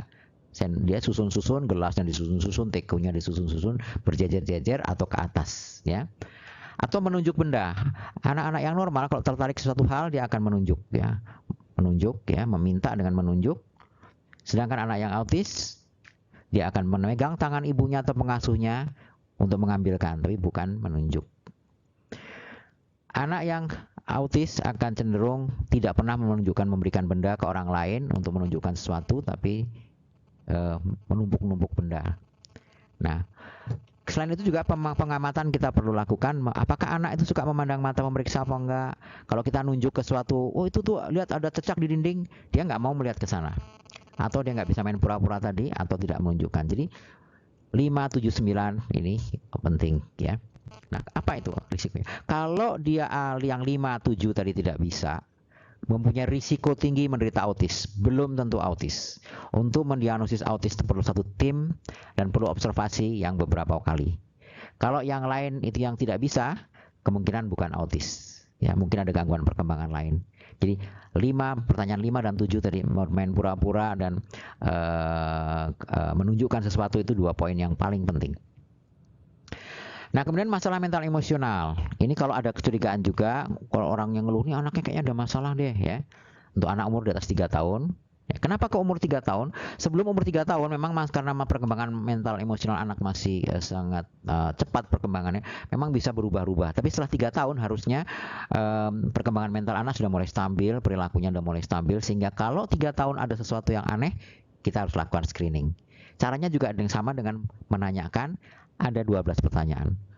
Bu, anaknya sering marah nggak? Iya, sering marah, banting-banting, ngerusak-rusak ya, bentur-benturin kepala ke dinding. Ya, itu ada namanya head banging ya. Atau menghindar dari teman-teman, kalau ada temannya takut, ngabur. Ya. Atau merusak ya, menentang lingkungan, merusak kalau dia marah ya. Atau takut yang berlebihan, digelendot aja. Atau konsentrasinya susah ya, duduk sebentar berdiri lagi, main bolak-balik, gambar belum selesai lari ke sana ya. Atau bingung nggak bisa ngapa-ngapain. Atau pola tidurnya dia malam bangun nangis ya. Atau pola makan tadinya mau makan jadi nggak mau makan, atau muntah ya. Atau sering sakit perut, atau putus asa, bikin apa-apa nggak mau, nggak berani.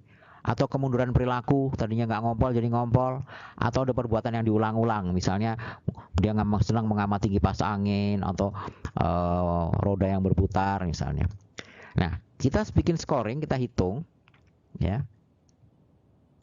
Kalau ada satu saja, lebih dari satu anak ya yang mengalami keluhan tadi, maka ada kemungkinan masalah mental emosional, ada kemungkinan. Tapi kemudian uji observasi lagi lebih lanjut.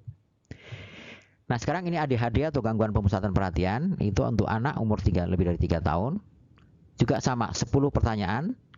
Dan perilaku itu harus terjadi di mana saja dan kapan saja. Di sini kita melakukan scoring. Kita menanyakan pada orang tua, Bu, anaknya sering nggak begini misalnya, sering nggak kalau antri nggak mau antri nggak? Wah, sering. Nah, itu skornya 2. Wah, kalau kadang-kadang, kalau misalnya nganti WC dia mau udah kebelet, itu 1 skornya. Wah, kalau selalu dimanapun dia nggak bisa ngantri, sering di mana-mana dia bergerak terus, itu skornya 3 ya. Nah, kalau skornya lebih dari 13, kemungkinan adalah GPPH atau gangguan pemusatan perhatian dan hiperaktivitas. Kalau kurang dari 13, mungkin bukan ya. Nah, apa pertanyaannya nih gini, Bu, anaknya kalau gerak terus nggak pernah capek, nggak pernah duduk sebentar, gerak lagi sana, loncat sana ya. Atau kalau gembira itu impulsif sekali, kalau gembira tuh loncat-loncat, guling-guling di lantai, ada ya. Atau mengganggu anak lain, colek sana colek sini ya. Atau kalau bikin sesuatu nggak pernah selesai, langsung perhatiannya berubah lagi, main ini baru nyusun kubus, ambil lagi yang itu ya. Atau dia menggerakkan anggota badan, kepala terus-menerus ya, goyang-goyang terus kayak orang tripping gitu ya. Kurang perhatian, mudah teralihkan ya. Kalau minta sesuatu harus segera dipenuhi, mudah frustrasi ya, ngambek ya, temper tantrum ya, atau cengeng ya, atau mudah tiba-tiba tadi gembira sekarang jadi tiba-tiba mudah menangis ya, atau meledak laku ya, kesalahannya itu luar biasa, kalau marah sedikit aja membantingkan diri, nangisnya lama sekali, panjang sekali ya. Kita hitung skornya, kalau dia kadang-kadang ya, kalau kadang-kadang itu hanya diberi skor 1, kalau sering di skor 2, kalau selalu di skor 3, kalau skornya total lebih dari 13, kemungkinan gangguan pemusatan perhatian. Nah, kalau tidak ada penyimpangan, semua itu berikanlah pujian. Wah, hebat Bu, anaknya bagus ya. Dan kebutuhan-kebutuhan tadi, kebutuhan fisik biologis dilanjutkan Bu ya. Nutrisinya Bu ya, makanannya asinya lanjut ya Bu ya. Kalau masih imunisasinya, kebersihan badannya ya, lingkungannya, pengobatan, jangan lupa olahraga, bermain. Kasih sayangan terus ya Bu ya. Jangan banyak dimarahin, kasih ajak bercanda ya. Stimulasi terus Bu, ajak bermain, mencoret, menggambar, dan dilanjutkan pemantauan tumbuh kembang yang berkala. Kalau dilakukan ada penyimpangan, baru dilakukan intervensi. Nah, adik-adik, saudara-saudara sekalian, saya sekedar meringkas kembali supaya apa yang saya sampaikan selama 1,5 jam tadi bisa diingat kembali dengan mudah, bahwa batas umur anak adalah sejak konsepsi sampai 18 tahun, dan kita harus ingat selalu hak anak, hak untuk kelangsungan hidup, hak untuk tumbuh kembang optimum, hak untuk perlindungan, dan hak untuk mengungkapkan pendapat. Yang disebut pertumbuhan adalah bertambahnya ukuran tubuh yang dipantau dengan menimbang berat badan, mengukur tinggi badan, dan mengukur lingkar kepala, di samping perubahan bentuk tubuh dan bagian tubuh pada usia remaja. Yang disebut perkembangan adalah bertambahnya fungsi atau kemampuan anak, fungsi sensorik, gerakan, komunikasi, interaksi, kognitif, sosial, kemandirian, dan kreativitas, serta moral spiritual. yang dipengaruhi oleh faktor-faktor di luar diri anak, yaitu dari lingkungan, dari ibu, bapak, ya, kakak, ya, mau mainan, norma-norma dalam keluarga, pelayanan kesehatan dan kebijakan pemerintah, dan peran kita semua akan berperan. Di mana kita harus memberikan 3 kebutuhan dasar pada anak, yaitu kebutuhan asuh, asih, asah. Kebutuhan asuh adalah fisik biologis, kebutuhan fisik tadi nutrisi, imunisasi, kebersihan dan pakaian, kasih sayang atau asih, rasa aman, rasa nyaman, rasa dilindungi dan dihargai, dan dengan pola asuh yang demokratik, dan stimulasi atau asah untuk merangsang semua kemampuan-kemampuan anak, sensorik, motorik, emosi, sosial, bicara, kognitif dan sebagainya. Dan kebutuhan dasar itu yang paling penting adalah sejak dalam kandungan sampai umur 3 tahun, 2 atau 3 tahun, karena perkembangan itu yang paling pesat yang kemudian akan menurun. Kalau kita terlambat, kita sudah masa perkembangan otak sudah kurang. Oleh karena itu, pola pengasuhan orang tua harus demokratik, penuh kasih sayang, penuh kegembiraan, memberi contoh, ya, memberikan koreksi, sehingga anak akan lebih percaya diri, lebih mandiri dan lebih kreatif. Ya, sedangkan pola pengasuhan yang lain tidak menguntungkan bagi perkembangan anak. Dengan cara-cara itu akan merangsang otak kanan dan otak kiri serta bersama-sama dengan otak tengah untuk mengembangkan semua potensi-potensi anak, sehingga kita mengharapkan kecerdasan anak ada multiple, bukan hanya satu. Dan kita seperti tahu bahwa kecerdasan matematik saja tidak cukup membuat orang sukses di kemudian hari. Banyak anak-anak yang sukses, manusia-manusia yang sukses bukan karena kecerdasan matematiknya, tapi kecerdasan-kecerdasan lain yang saling menunjang, yang saling melengkapi. Dan jangan lupa juga diimunisasi, ya, imunisasi dasar yang lengkap, ya, baik pada usia bayi maupun usia sekolah. Jadi walaupun usia bayi sudah lengkap, di usia sekolah harus lanjutkan imunisasi. Dan jangan lupa penyimpanan vaksin harus yang baik dan benar, di mana vaksin hidup tidak boleh, vaksin mati tidak boleh dekat freezer, sedangkan BCG, polio campak boleh di dekat freezer. Dan deteksi dini adalah gangguan pertumbuhan dan perkembangan dilakukan secara periodik, ya, dengan mengukur berat badan, tinggi badan, lingkar kepala, dan perkembangan dengan kuesioner praskrin perkembangan atau KPSP, gangguan pendengaran dengan tes daya dengar, daya lihat, dan gangguan perilaku dengan kuesioner yang kita tanyakan dari orang tuanya. Dan kita bisa lebih detail lagi, bisa dilihat dari buku ini. Diukur posyandu, diukur tinggi badan, lingkar kepala, dan diplot ke dalam KMS, dan menggunakan grafik yang terbaru, ini WHO yang terbaru, dan juga lingkar kepala untuk melihat perkembangan otaknya, kemudian dengan KPSP, tes daya dengar, tes daya lihat, dan deteksi dini gangguan perilaku. Dan dengan demikian semoga anak Indonesia bisa tumbuh kembang optimal, cerdas, kreatif, dan berperilaku baik. Terima kasih. Terima kasih Dr. Minarma. Terima kasih. Mari kita beri tepuk tangan kepada Dr. Sujatmiko yang telah memberikan kuliahnya mengenai pentingnya nutrisi, stimulasi, dan deteksi dini dalam tumbuh kembang balita.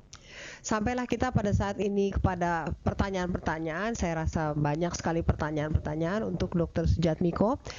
Saya mulai dari ruang anatomi dan saya beri kesempatan kepada kawan-kawan kita dari UIN yang telah datang jauh-jauh dari Ciputat. Silahkan kalau ingin bertanya sebutkan namanya ya.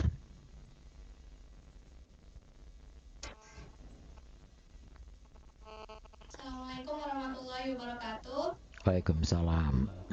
Nama saya Indriani dari FKWIN. Saya punya 2 pertanyaan. Yang pertama adalah, apakah ada indikator dari aktivitas yang normal pada anak usia sekolah, terutama usia 8-10 tahun? Jika memang ada indikator normal aktivitasnya, itu seperti apa? Karena kalau misalnya kita lihat pada zaman sekarang ini, sesuai dengan perkembangan teknologi, anak-anak usia sekolah 8-10 tahun itu lebih banyak diam di rumah, kemudian bermain video game, dan lebih banyak menghabiskan waktunya untuk duduk saja gitu pasif. Apakah itu bisa disebut normal dan baik bagi pertumbuhan dan perkembangannya? Kemudian pertanyaan yang kedua adalah, tadi ada kebutuhan stimulasi dini yang bisa dilakukan sejak dalam kandungan, sejak usia kandungan 6 bulan. Itu apakah bisa dilakukan dari sebelum itu, dan kenapa harus dilakukan dari mulai 6 bulan? Terima kasih. Wassalamualaikum warahmatullahi wabarakatuh. Terima kasih Indriani. Silakan Dr. Sujatmiko. Ya, bagusnya. Jadi memang hari ini kita fokus pada balita. Kalau tadi kita pada balita, kita bagaimana mengindikator tumbuh kembang anak pada balita adalah ukuran fisik dan kemudian perilakunya. Pada anak usia sekolah pada prinsipnya sama, yaitu fisiknya kita lihat, kita timbang berat badan, tinggi badan sesuai dengan standar usia anak sekolah. Kemudian perilakunya kita menggunakan instrumen yang berbeda, yaitu Pediatric Symptom Checklist atau PSC, itu untuk anak mulai umur 2 tahun sampai umur 18 tahun. Apa yang kita nilai? Kita nilai satu adalah prestasi akademisnya dulu. Prestasi akademisnya baik, ya alhamdulillah. Tapi kemudian juga perilakunya dengan PSC tadi, apakah dia bersosialisasi baik dengan teman, dengan kawan, ya. Teman dengan kawan sama ya, dengan bapak ibu, dengan guru, kemudian kreativitasnya bagaimana ya, kemudian keteraturannya di rumah ya. Jadi ada instrumen itu, dan itu juga bisa dilakukan oleh kalangan kedokteran. Tapi kalangan psikolog juga mempunyai instrumen-instrumen lain. Boleh menggunakan instrumen apapun asal mengerti cara penggunaannya dan mengerti interpretasinya. Jadi untuk sama seperti usia balita tadi, karena kita hari ini kuliahnya terutama untuk balita, maka prinsipnya fisik kita lihat dulu. Kalau fisiknya sehat, tinggi badan, berat badan, lingkar kepala oke, nafsu makan bagus, imunisasi oke, perilaku kita nilai dengan instrumen perilaku. Salah satunya adalah Pediatric Symptom Checklist atau PSC yang banyak dipakai di bagian anak RSCM ada. Nah, bagaimana stimulasi? Stimulasi memang bisa dilakukan sedini mungkin ya. Tetapi karena kalau tujuannya adalah menstimulasi bayi, ada dua hal yang kita perhitungkan. Di bawah umur 6 bulan, ibunya lebih banyak pasti gangguan-gangguan karena masa kehamilan, penyesuaian, dan sirkuit di dalam otak, sinaps-sinaps dalam otak, sistem sensori di otak itu belum berkembang optimum karena baru seperti pelajaran embriologi, baru ada neural plate, neural groove, neural tube, kemudian terjadi diferensiasi melencephalon, diencephalon, metencephalon dan sebagainya. Setelah itu baru terjadi migrasi dari sel-sel otak sehingga baru membentuk suatu sistem sirkuit sensorik dan sebagainya itu setelah kehamilan kira-kira 26 minggu. Jadi kira-kira 6 bulan lah ya, 26 minggu atau 6 bulan. Oleh karena itu stimulasi dilakukan sejak 6 bulan. Dan bagaimana stimulasinya? Seperti contoh-contoh tadi saya jelaskan, dengan berbicara, mengajak bercanda bayinya dalam kandungan, menyanyikan qiraat, tadarus, doa-doa ya, lagu-lagu rohani, itu merupakan suatu stimulasi. Lebih detailnya bisa dilihat di buku. Itu tiap kelompok umur ada masing-masing. Terima kasih Indriani. Terima kasih, karena waktunya agak singkat, maka saya pindah ke Universitas Tanjung Pura. Saya lihat sudah terhubung. Apakah bisa mendengar kami dari Untan? Apakah ada pertanyaan yang ingin disampaikan?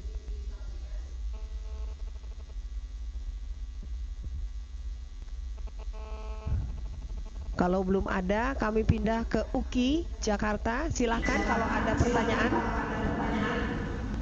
Terima kasih Ibu, untuk saat ini belum ada. Silakan yang lain dulu Bu.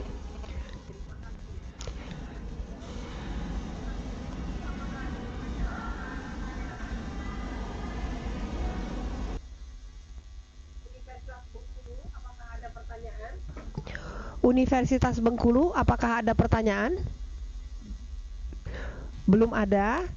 Kami pindah ke GDLN dari FKUI. Apakah ada pertanyaan dari ruang GDLN? Silakan. Silakan, sebutkan namanya.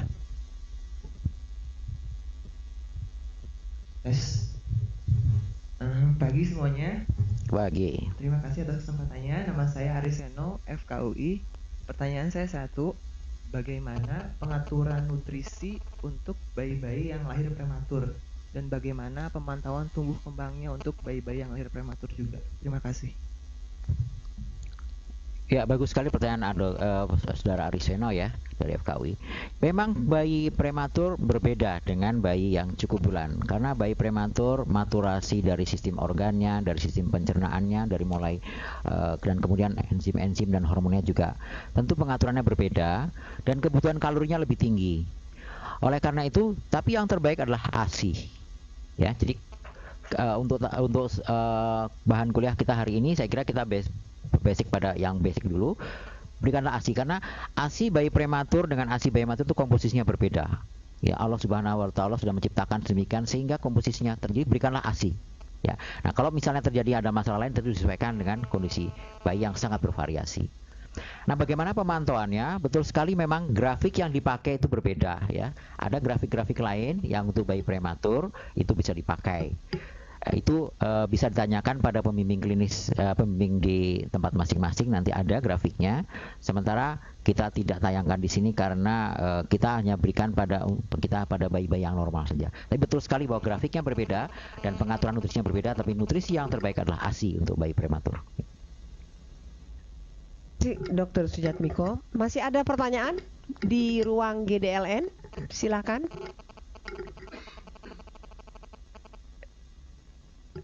Kalau belum ada, saya kembali mengulangi rotasi di ruang anatomi.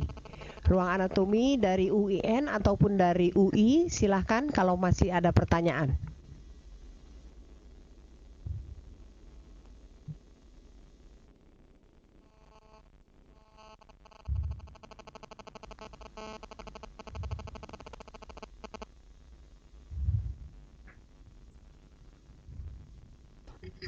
Assalamualaikum warahmatullahi wabarakatuh. Nama saya Salwa, saya dari FK UIN Ciputat. Di sini saya ingin bertanya bagaimana cara deteksi dini pada anak dengan Asperger syndrome dan bagaimana cara mengasah kecerdasan pada anak Asperger syndrome. Terima kasih. Assalamualaikum warahmatullahi wabarakatuh. Terima kasih Aryan dari UIN ya. Asperger adalah salah satu gangguan perilaku ya. Jadi kalau gangguan perilaku kita bisa menggunakan instrumen gangguan perilaku juga pada prinsipnya. Ya, sama ya. Apakah ada gangguan-gangguan pemusatan perhatian atau tidak? Apakah ada gangguan sama sebenarnya kita lihat prinsipnya sama, berat badan, tinggi badan, lingkar kepala, kemudian kita lihat bagaimana perkembangan gerak kasarnya, perkembangan gerak halusnya, ya, berbicaranya, komunikasinya, kemudian kita gunakan kalau masalah mental emosionalnya ada pakai KMME, kalau kita curiga Asperger apakah autis kita gunakan chat, ya. Nah, ini terlalu untuk klinis ya untuk kalian nanti mungkin di tingkat klinis nanti akan lebih spesifik ya. Bagaimana prinsip stimulasinya? Prinsipnya sama, bahwa potensi yang ada pada anak kita coba kembangkan, potensi yang sudah bagus Asperger itu ada beberapa keunggulannya, yang sudah bagus kita biarkan berkembang, tapi yang masih tertinggal kita stimulasi. Prinsipnya sama. Ya, hanya sangat individual itu sangat tergantung dari kasusnya, mana yang lebih menonjol, yang mana kita harus kurangi, yang mana yang harus kita tambahkan. Ya, nanti di tingkat klinis ini nanti akan Anda temui ya. Tapi kasus Asperger di Indonesia adalah relatif sedikit. Jadi mungkin kasus-kasus yang lebih banyak yang kamu pelajari dulu. Terima kasih. Terima kasih Dr. Sujatmiko. Dari mahasiswa FKUI yang ada di ruang anatomi, apakah ada yang ingin bertanya? Kalau tidak, saya berikan kesempatan lagi kepada UIN kalau masih ada yang ingin ditanyakan.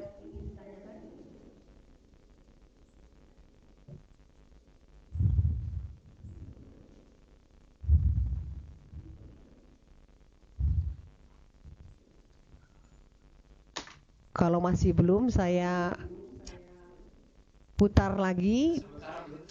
Sementara belum, oke, terima kasih. Pada mahasiswa Untan putus. Uki, belum ada pertanyaan? Belum. Ya, Dok. terima kasih. Silakan, Terima kasih. Dari Bengkulu? Belum ada. Dari ruang GDLN, silakan. Silakan dari GDLN, mahasiswa FKUI untuk bertanya. Belum ada. Ada, silakan.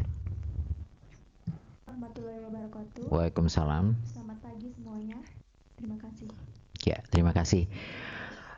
Sebelumnya saya akan jelaskan dulu kenapa kok ada anak yang susah diatur, ada yang mudah diatur, dan yang ada anak yang mula-mula malu-malu, lama-lama malu-maluin ya.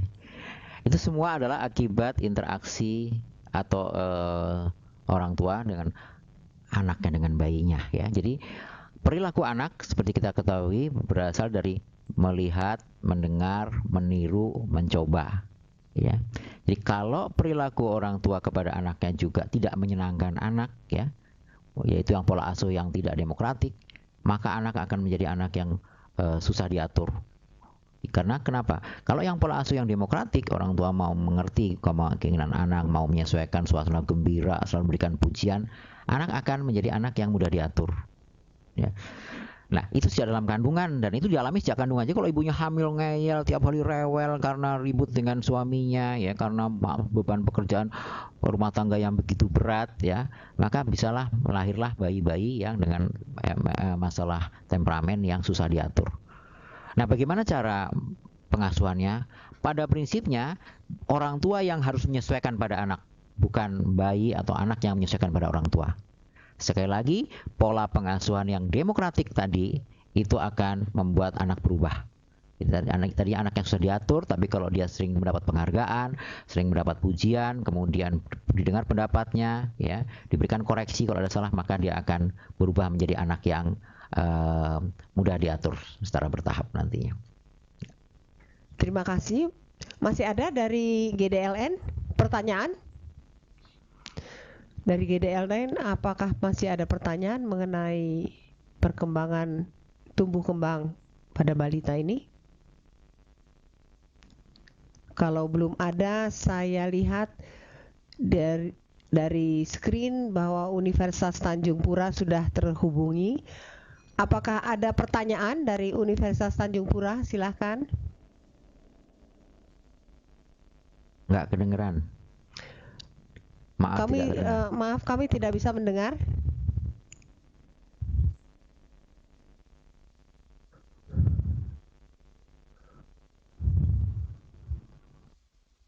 Maaf, masih belum bisa mendengar. Kami masih belum bisa mendengar suara Anda. Atau kita pindah dulu sementara dilihat trouble-nya. Kita pindah ke ruang anatomi. Apakah masih ada pertanyaan dari ruang anatomi, baik dari UIN maupun dari UI? Silakan. Yang ada mahasiswa yang ada di anatomi.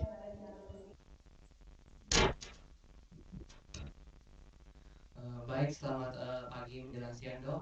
Saya ingin bertanya, ada dua pertanyaan berkaitan dengan potensi genetik, potensi tinggi badan genetik anak. Apakah mungkin seorang anak tersebut melebihi potensi tinggi genetiknya oleh karena pengaruh lingkungan, misalnya nutrisi atau mungkin dari olahraga? Dan yang kedua, apabila seorang anak tersebut melebihi potensi tinggi genetiknya, apakah potensi tinggi tersebut akan diwariskan untuk keturunannya dengan rumus potensi genetik tersebut? Terima kasih. Nama saya Calvin dari FKUI. Terima kasih. Ya, terima kasih. Pertanyaan yang bagus. Jadi dalam kenyataan sehari-hari kita sering melihat seorang anak lebih tinggi dari bapak atau ibunya. Ada dua hal kemungkinan. Kemungkinan bapak atau ibunya dulu potensi genetiknya belum optimum. Artinya dia mempunyai potensi tinggi, tapi mungkin karena gizinya yang kurang atau ada penyakit kronis ya, sehingga kebutuhan tidak tercukupi, sehingga tinggi badan ayah atau ibunya itu belum optimum.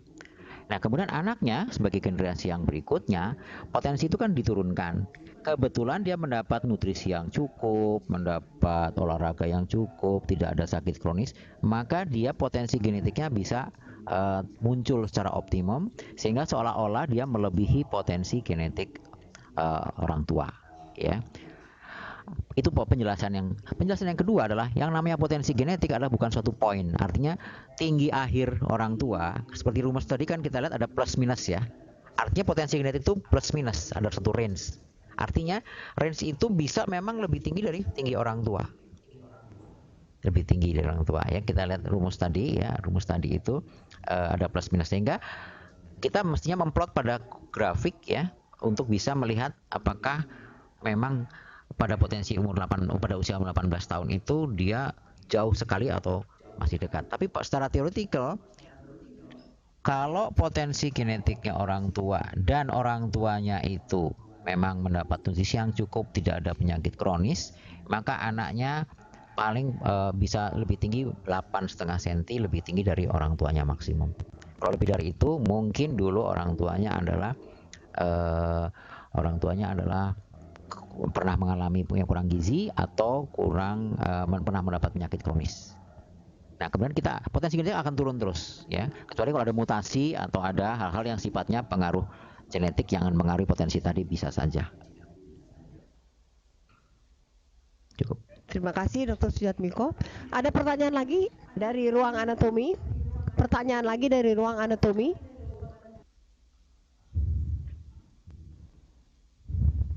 Silakan.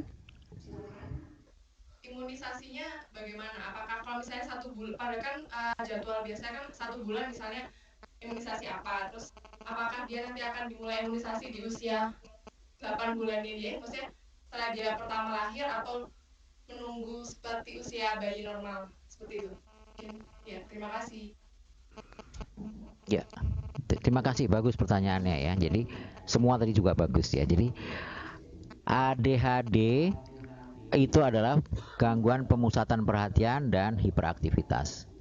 Pada usia anak yang besar, katakanlah usia sekolah atau remaja atau dewasa, karena perkembangan kognitif yang sudah bagus dan kemampuan pengendalian diri yang bagus, maka biasanya tidak begitu menjadi masalah.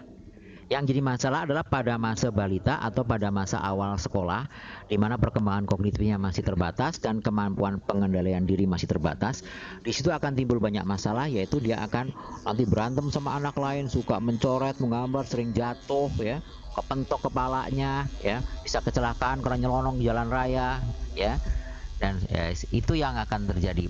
Tapi pada umumnya, kemudian proses pembelajaran dalam sekolah, nanti dia akan kesulitan sekolah karena untuk suatu proses pembelajaran kan perlu pemusatan perhatian ya. Kita dalam bahasa sehari-hari itu memfokuskan pada materi pembelajaran. Nah, karena anak yang pada usia awal sekolah, dia akan duduk aja nggak lebih dari 5 menit, jalan lagi di kelas mundar-mandir, sehingga prestasi sekolahnya rendah. Padahal sebenarnya banyak anak ADHD yang cerdas. Jadi dampak ADHD lebih banyak terlihat pada usia prasekolah dan balita, sedangkan pada usia remaja dan dewasa tidak terlalu masalah.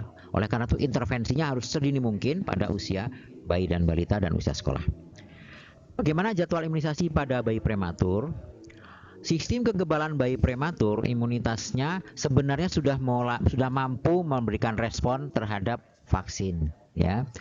Jadi yang masih perlu ditunda hanya vaksin hepatitis B, yaitu minimum dia berat badannya adalah di atas 2 kilo tuh, atau umurnya di atas 2 bulan. Kalau kita ragu-ragu, kita bisa menambahkan satu kali lagi vaksinasi untuk meyakinkan bahwa sistem kekebalannya sudah tercukupi. Sedangkan untuk vaksin-vaksin lain itu bisa diberikan sesuai dengan schedule standar. Jadi hanya satu-satunya yang perlu di reschedule hanya vaksin hepatitis B kalau beratnya kurang dari 2 kg. Itu ditunda sampai berat 2 kg. Bagus. Terima kasih. Terima kasih Dr. Sujatmiko. Saya putar lagi ke Universitas Tanjung Pura. Apakah sudah bisa terhubungi dengan baik? Silahkan mencoba. Halo. Iya, silahkan, sudah terdengar. Iya dok, ini ada pertanyaan. Halo. Ya, halo. Silahkan. Silahkan. Assalamualaikum warahmatullahi wabarakatuh. Waalaikumsalam warahmatullahi wabarakatuh. Nama saya Dovi Febriadi dari FKIK Untan. Yang ingin saya tanyakan, pada bayi dengan gejala erythroblastosis fetalis itu, apakah bisa dideteksi pralahir atau sebelum lahir, kemudian penata laksananya apakah beda dengan bayi-bayi yang dalam keadaan normal, seperti manajemen laktasinya, kemudian penata laksananya seperti apa? Terima kasih. Ya, erythroblastosis fetalis penyebabnya kan bisa macam-macam ya. Bisa salah satunya adalah karena siapa? Resus ya, betul sekali. Resus peralihan antara anak dan ibu. Ya, kalau dia terjadi pada kehamilan dini pada anak-anak yang berikutnya biasanya terjadi abortus ya, biasanya. Pada anak yang pertama, bayi-bayi yang pertama mungkin bisa lahir tapi tentu dengan kuning yang sangat tinggi ya. Jadi penanganannya adalah untuk penanganan bayi-bayi yang hiperbilirubinemia yang tinggi dengan anemia hemolitik ya. Tapi mungkin forum ini kita tidak membahas itu karena hari ini kita bicara tentang stimulasi dini ya, nutrisi ya, deteksi dini dan intervensinya ya. Nah, prinsip stimulasinya sama dengan bayi-bayi lain. Kita berikan 3 kebutuhan dasar yang harus kita penuhi, kebutuhan fisiknya, semuanya ya, nutrisinya, imunisasinya, kebersihan dan sebagainya, dan pengobatan kalau bayi-bayi yang sakit kita obati. Tadi dengan ada masalah ikterus juga kita tangani ikterusnya. Kemudian kebutuhan kasih sayang ya, jangan mentang-mentang bayi sakit orang tuanya malah ada kan, karena bayi sakit orang tuanya malah meninggalkan bayinya di rumah sakit karena merasa wah anaknya kok bikin masalah saja, dan stimulasi tetap dilakukan. Jadi bayi dalam keadaan apapun sesuai dengan konvensi hak anak ya, non diskriminatif. Tidak boleh membeda-bedakan bayi sakit, bayi sehat, bayi cakep, bayi jelek ya, bayi cacat, bayi lengkap, tidak boleh. 3 kebutuhan dasar harus diberikan sama. Bayi cacat, bayi sakit, bayi mempunyai problem. Itu intinya. Ya, terima kasih. Ada pertanyaan lagi dari Universitas Tanjung Pura. Silahkan. Terima kasih. Masih ada, Dok. Silahkan. Assalamualaikum warahmatullahi wabarakatuh. Waalaikumsalam. Saya Hesti dari FKIK Untan. Saya ingin bertanya, Dok, seperti ini. Misalnya ada suatu kasus di mana seorang anak itu diberi ASI eksklusif selama 6 bulan. Tetapi habis itu dia memberikan susu formula yang ditambah dengan tepung kanji yang dikentalkan. Apakah itu ada gangguan?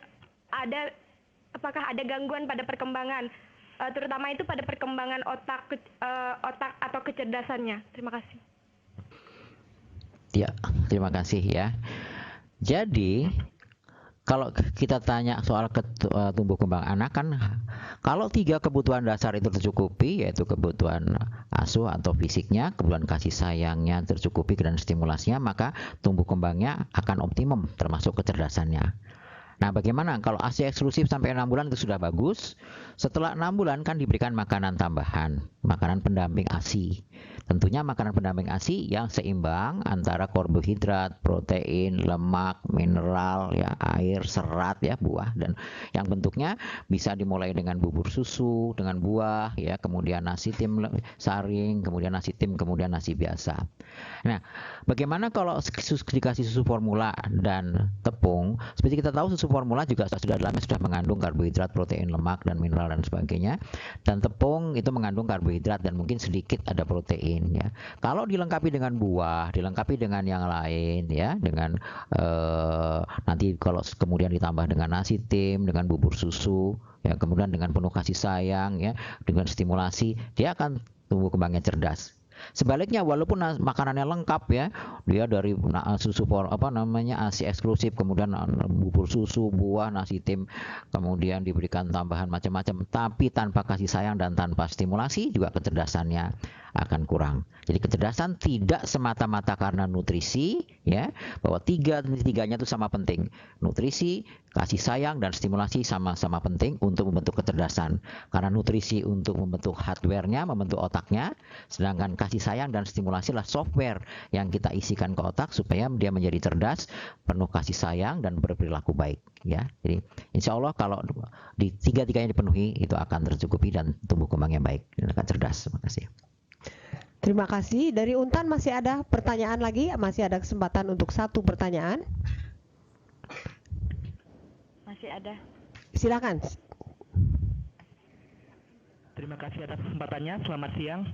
Selamat siang. Saya Ivan dari Kedokteran 2009. Yang ingin saya tanyakan, yang pertama adalah apakah stimulasi yang paling bagus untuk anak-anak bagi ibu hamil, dan bagaimana jika pada kehamilan si ibu tuh memberikan stimulasi berupa mendengarkan musik rock atau musik-musik keras lainnya. Terus tuh yang kedua, bagaimanakah jika ada orang tua pasangan tuh keduanya tuh vegetarian dan untuk makanan pendamping ASI-nya dia ingin memberikan diet vegetarian? Apakah ada diet vegetarian yang cocok untuk perkembangan si anak dan pertumbuhannya? Terima kasih. Ya, terima kasih ya. Jadi bagaimana stimulasi ibu hamil? Intinya seperti tadi, stimulasi adalah bermain interaktif ya, dengan merangsang semua potensi-potensi anak, itu intinya.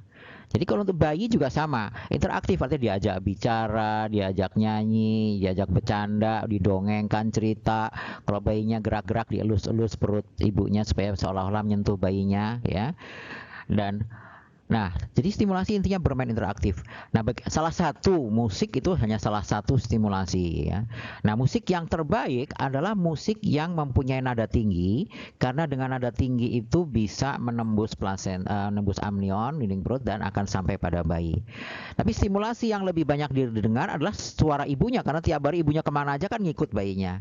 Nah, musik rock kalau nada-nadanya kalau didengarkan setiap hari, jangankan bayinya, mungkin ibunya juga bosen ya. Jadi stimulasi harus bervariasi ya. Jadi stimulasi kalau yang sifatnya musik adalah pertama ibunya juga harus suka, harus senang. Kalau ibunya tidak senang, maka ibunya akan mengeluarkan neurotransmitter yang berupa rasa jengkel, rasa cemas, rasa tidak suka, dan neurotransmitter itu akan masuk dalam darah, menembus plasenta, juga akan masuk ke bayi dan akan merangsang otak bayi. Bayinya juga akan merasa tidak suka, merasa sebel, sehingga bayinya juga perkembangan emosinya, sehingga struktur otak yang berkembang yang dominan juga yang berkaitan dengan emosi yang sebel, tidak suka, rewel, dan sebagainya. Tapi kalau ibunya mendengar musik rock itu menjadi happy, menjadi gembira, maka ibu juga akan melepas neurotransmitter yang berasa happy, yang akan masuk ke dalam darah, menembus plasenta bayi, dan akan sampai ke otak bayi, sehingga bayi juga merasa nyaman, merasa happy. Itu nggak ada masalah. Don't worry Handayani ya. Tapi jangan terlalu lama ya. Kalau membosankan sampai ibunya musik rock dari pagi sampai malam, ya mungkin lama-lama muntah juga ibunya, juga bayinya ikut muntah. Jadi ya. Jadi stimulasi harus interaktif, harus seimbang ya, berbagai aspek, ada doa, ada musik, ada bercanda, dan itu harus seimbang ya. Apapun di dunia ini kalau nggak seimbang hasilnya tidak akan baik gitu. Terima kasih. Nah, vegetarian gimana? Kebutuhan nutrisi bayi prinsipnya kan tadi karbohidrat, protein, lemak, mineral ya, mikronutrien, nutrien, serat. Saya kira dengan vegetarian itu bisa dipenuhi. Dari vegetarian ada karbohidrat, juga ada protein, ada lemak, ada mineral. Jadi dengan vegetarian yang seimbang sumber protein, lemak, karbohidrat, protein, mineral, asam amino yang lain seimbang, itu tidak ada masalah ya. Kita banyak bangsa-bangsa lain yang juga vegetarian bisa berprestasi baik. Jadi sekali lagi don't worry Handayani ya. Terima kasih Dr. Sujatmiko. Iya. Karena waktu sudah habis, maka dengan sangat terpaksa kuliah interaktif nih, sekarang interaktif nih Dr. Sujatmiko ya. Kuliah interaktif ini harus kita akhiri. Dan sekali lagi kita lihat bahwa sangat penting nanti untuk kita sebagai dokter nantinya, ataupun jadi orang tua nantinya, sangat penting nutrisi yang baik, stimulasi yang baik, serta deteksi dini yang baik untuk tumbuh kembang balita. Sekali lagi saya mohon tepuk tangan untuk Dr. Sujatmiko. Terima kasih atas kuliahnya yang sangat menarik. Terima kasih. Sampai ketemu lagi di modul-modul yang berikutnya. Ya, terima kasih. Oke. Dia masih kelihatan. Oke. Alhamdulillah. Pri, ini udah di copy di kardis belum, Pri? Pri.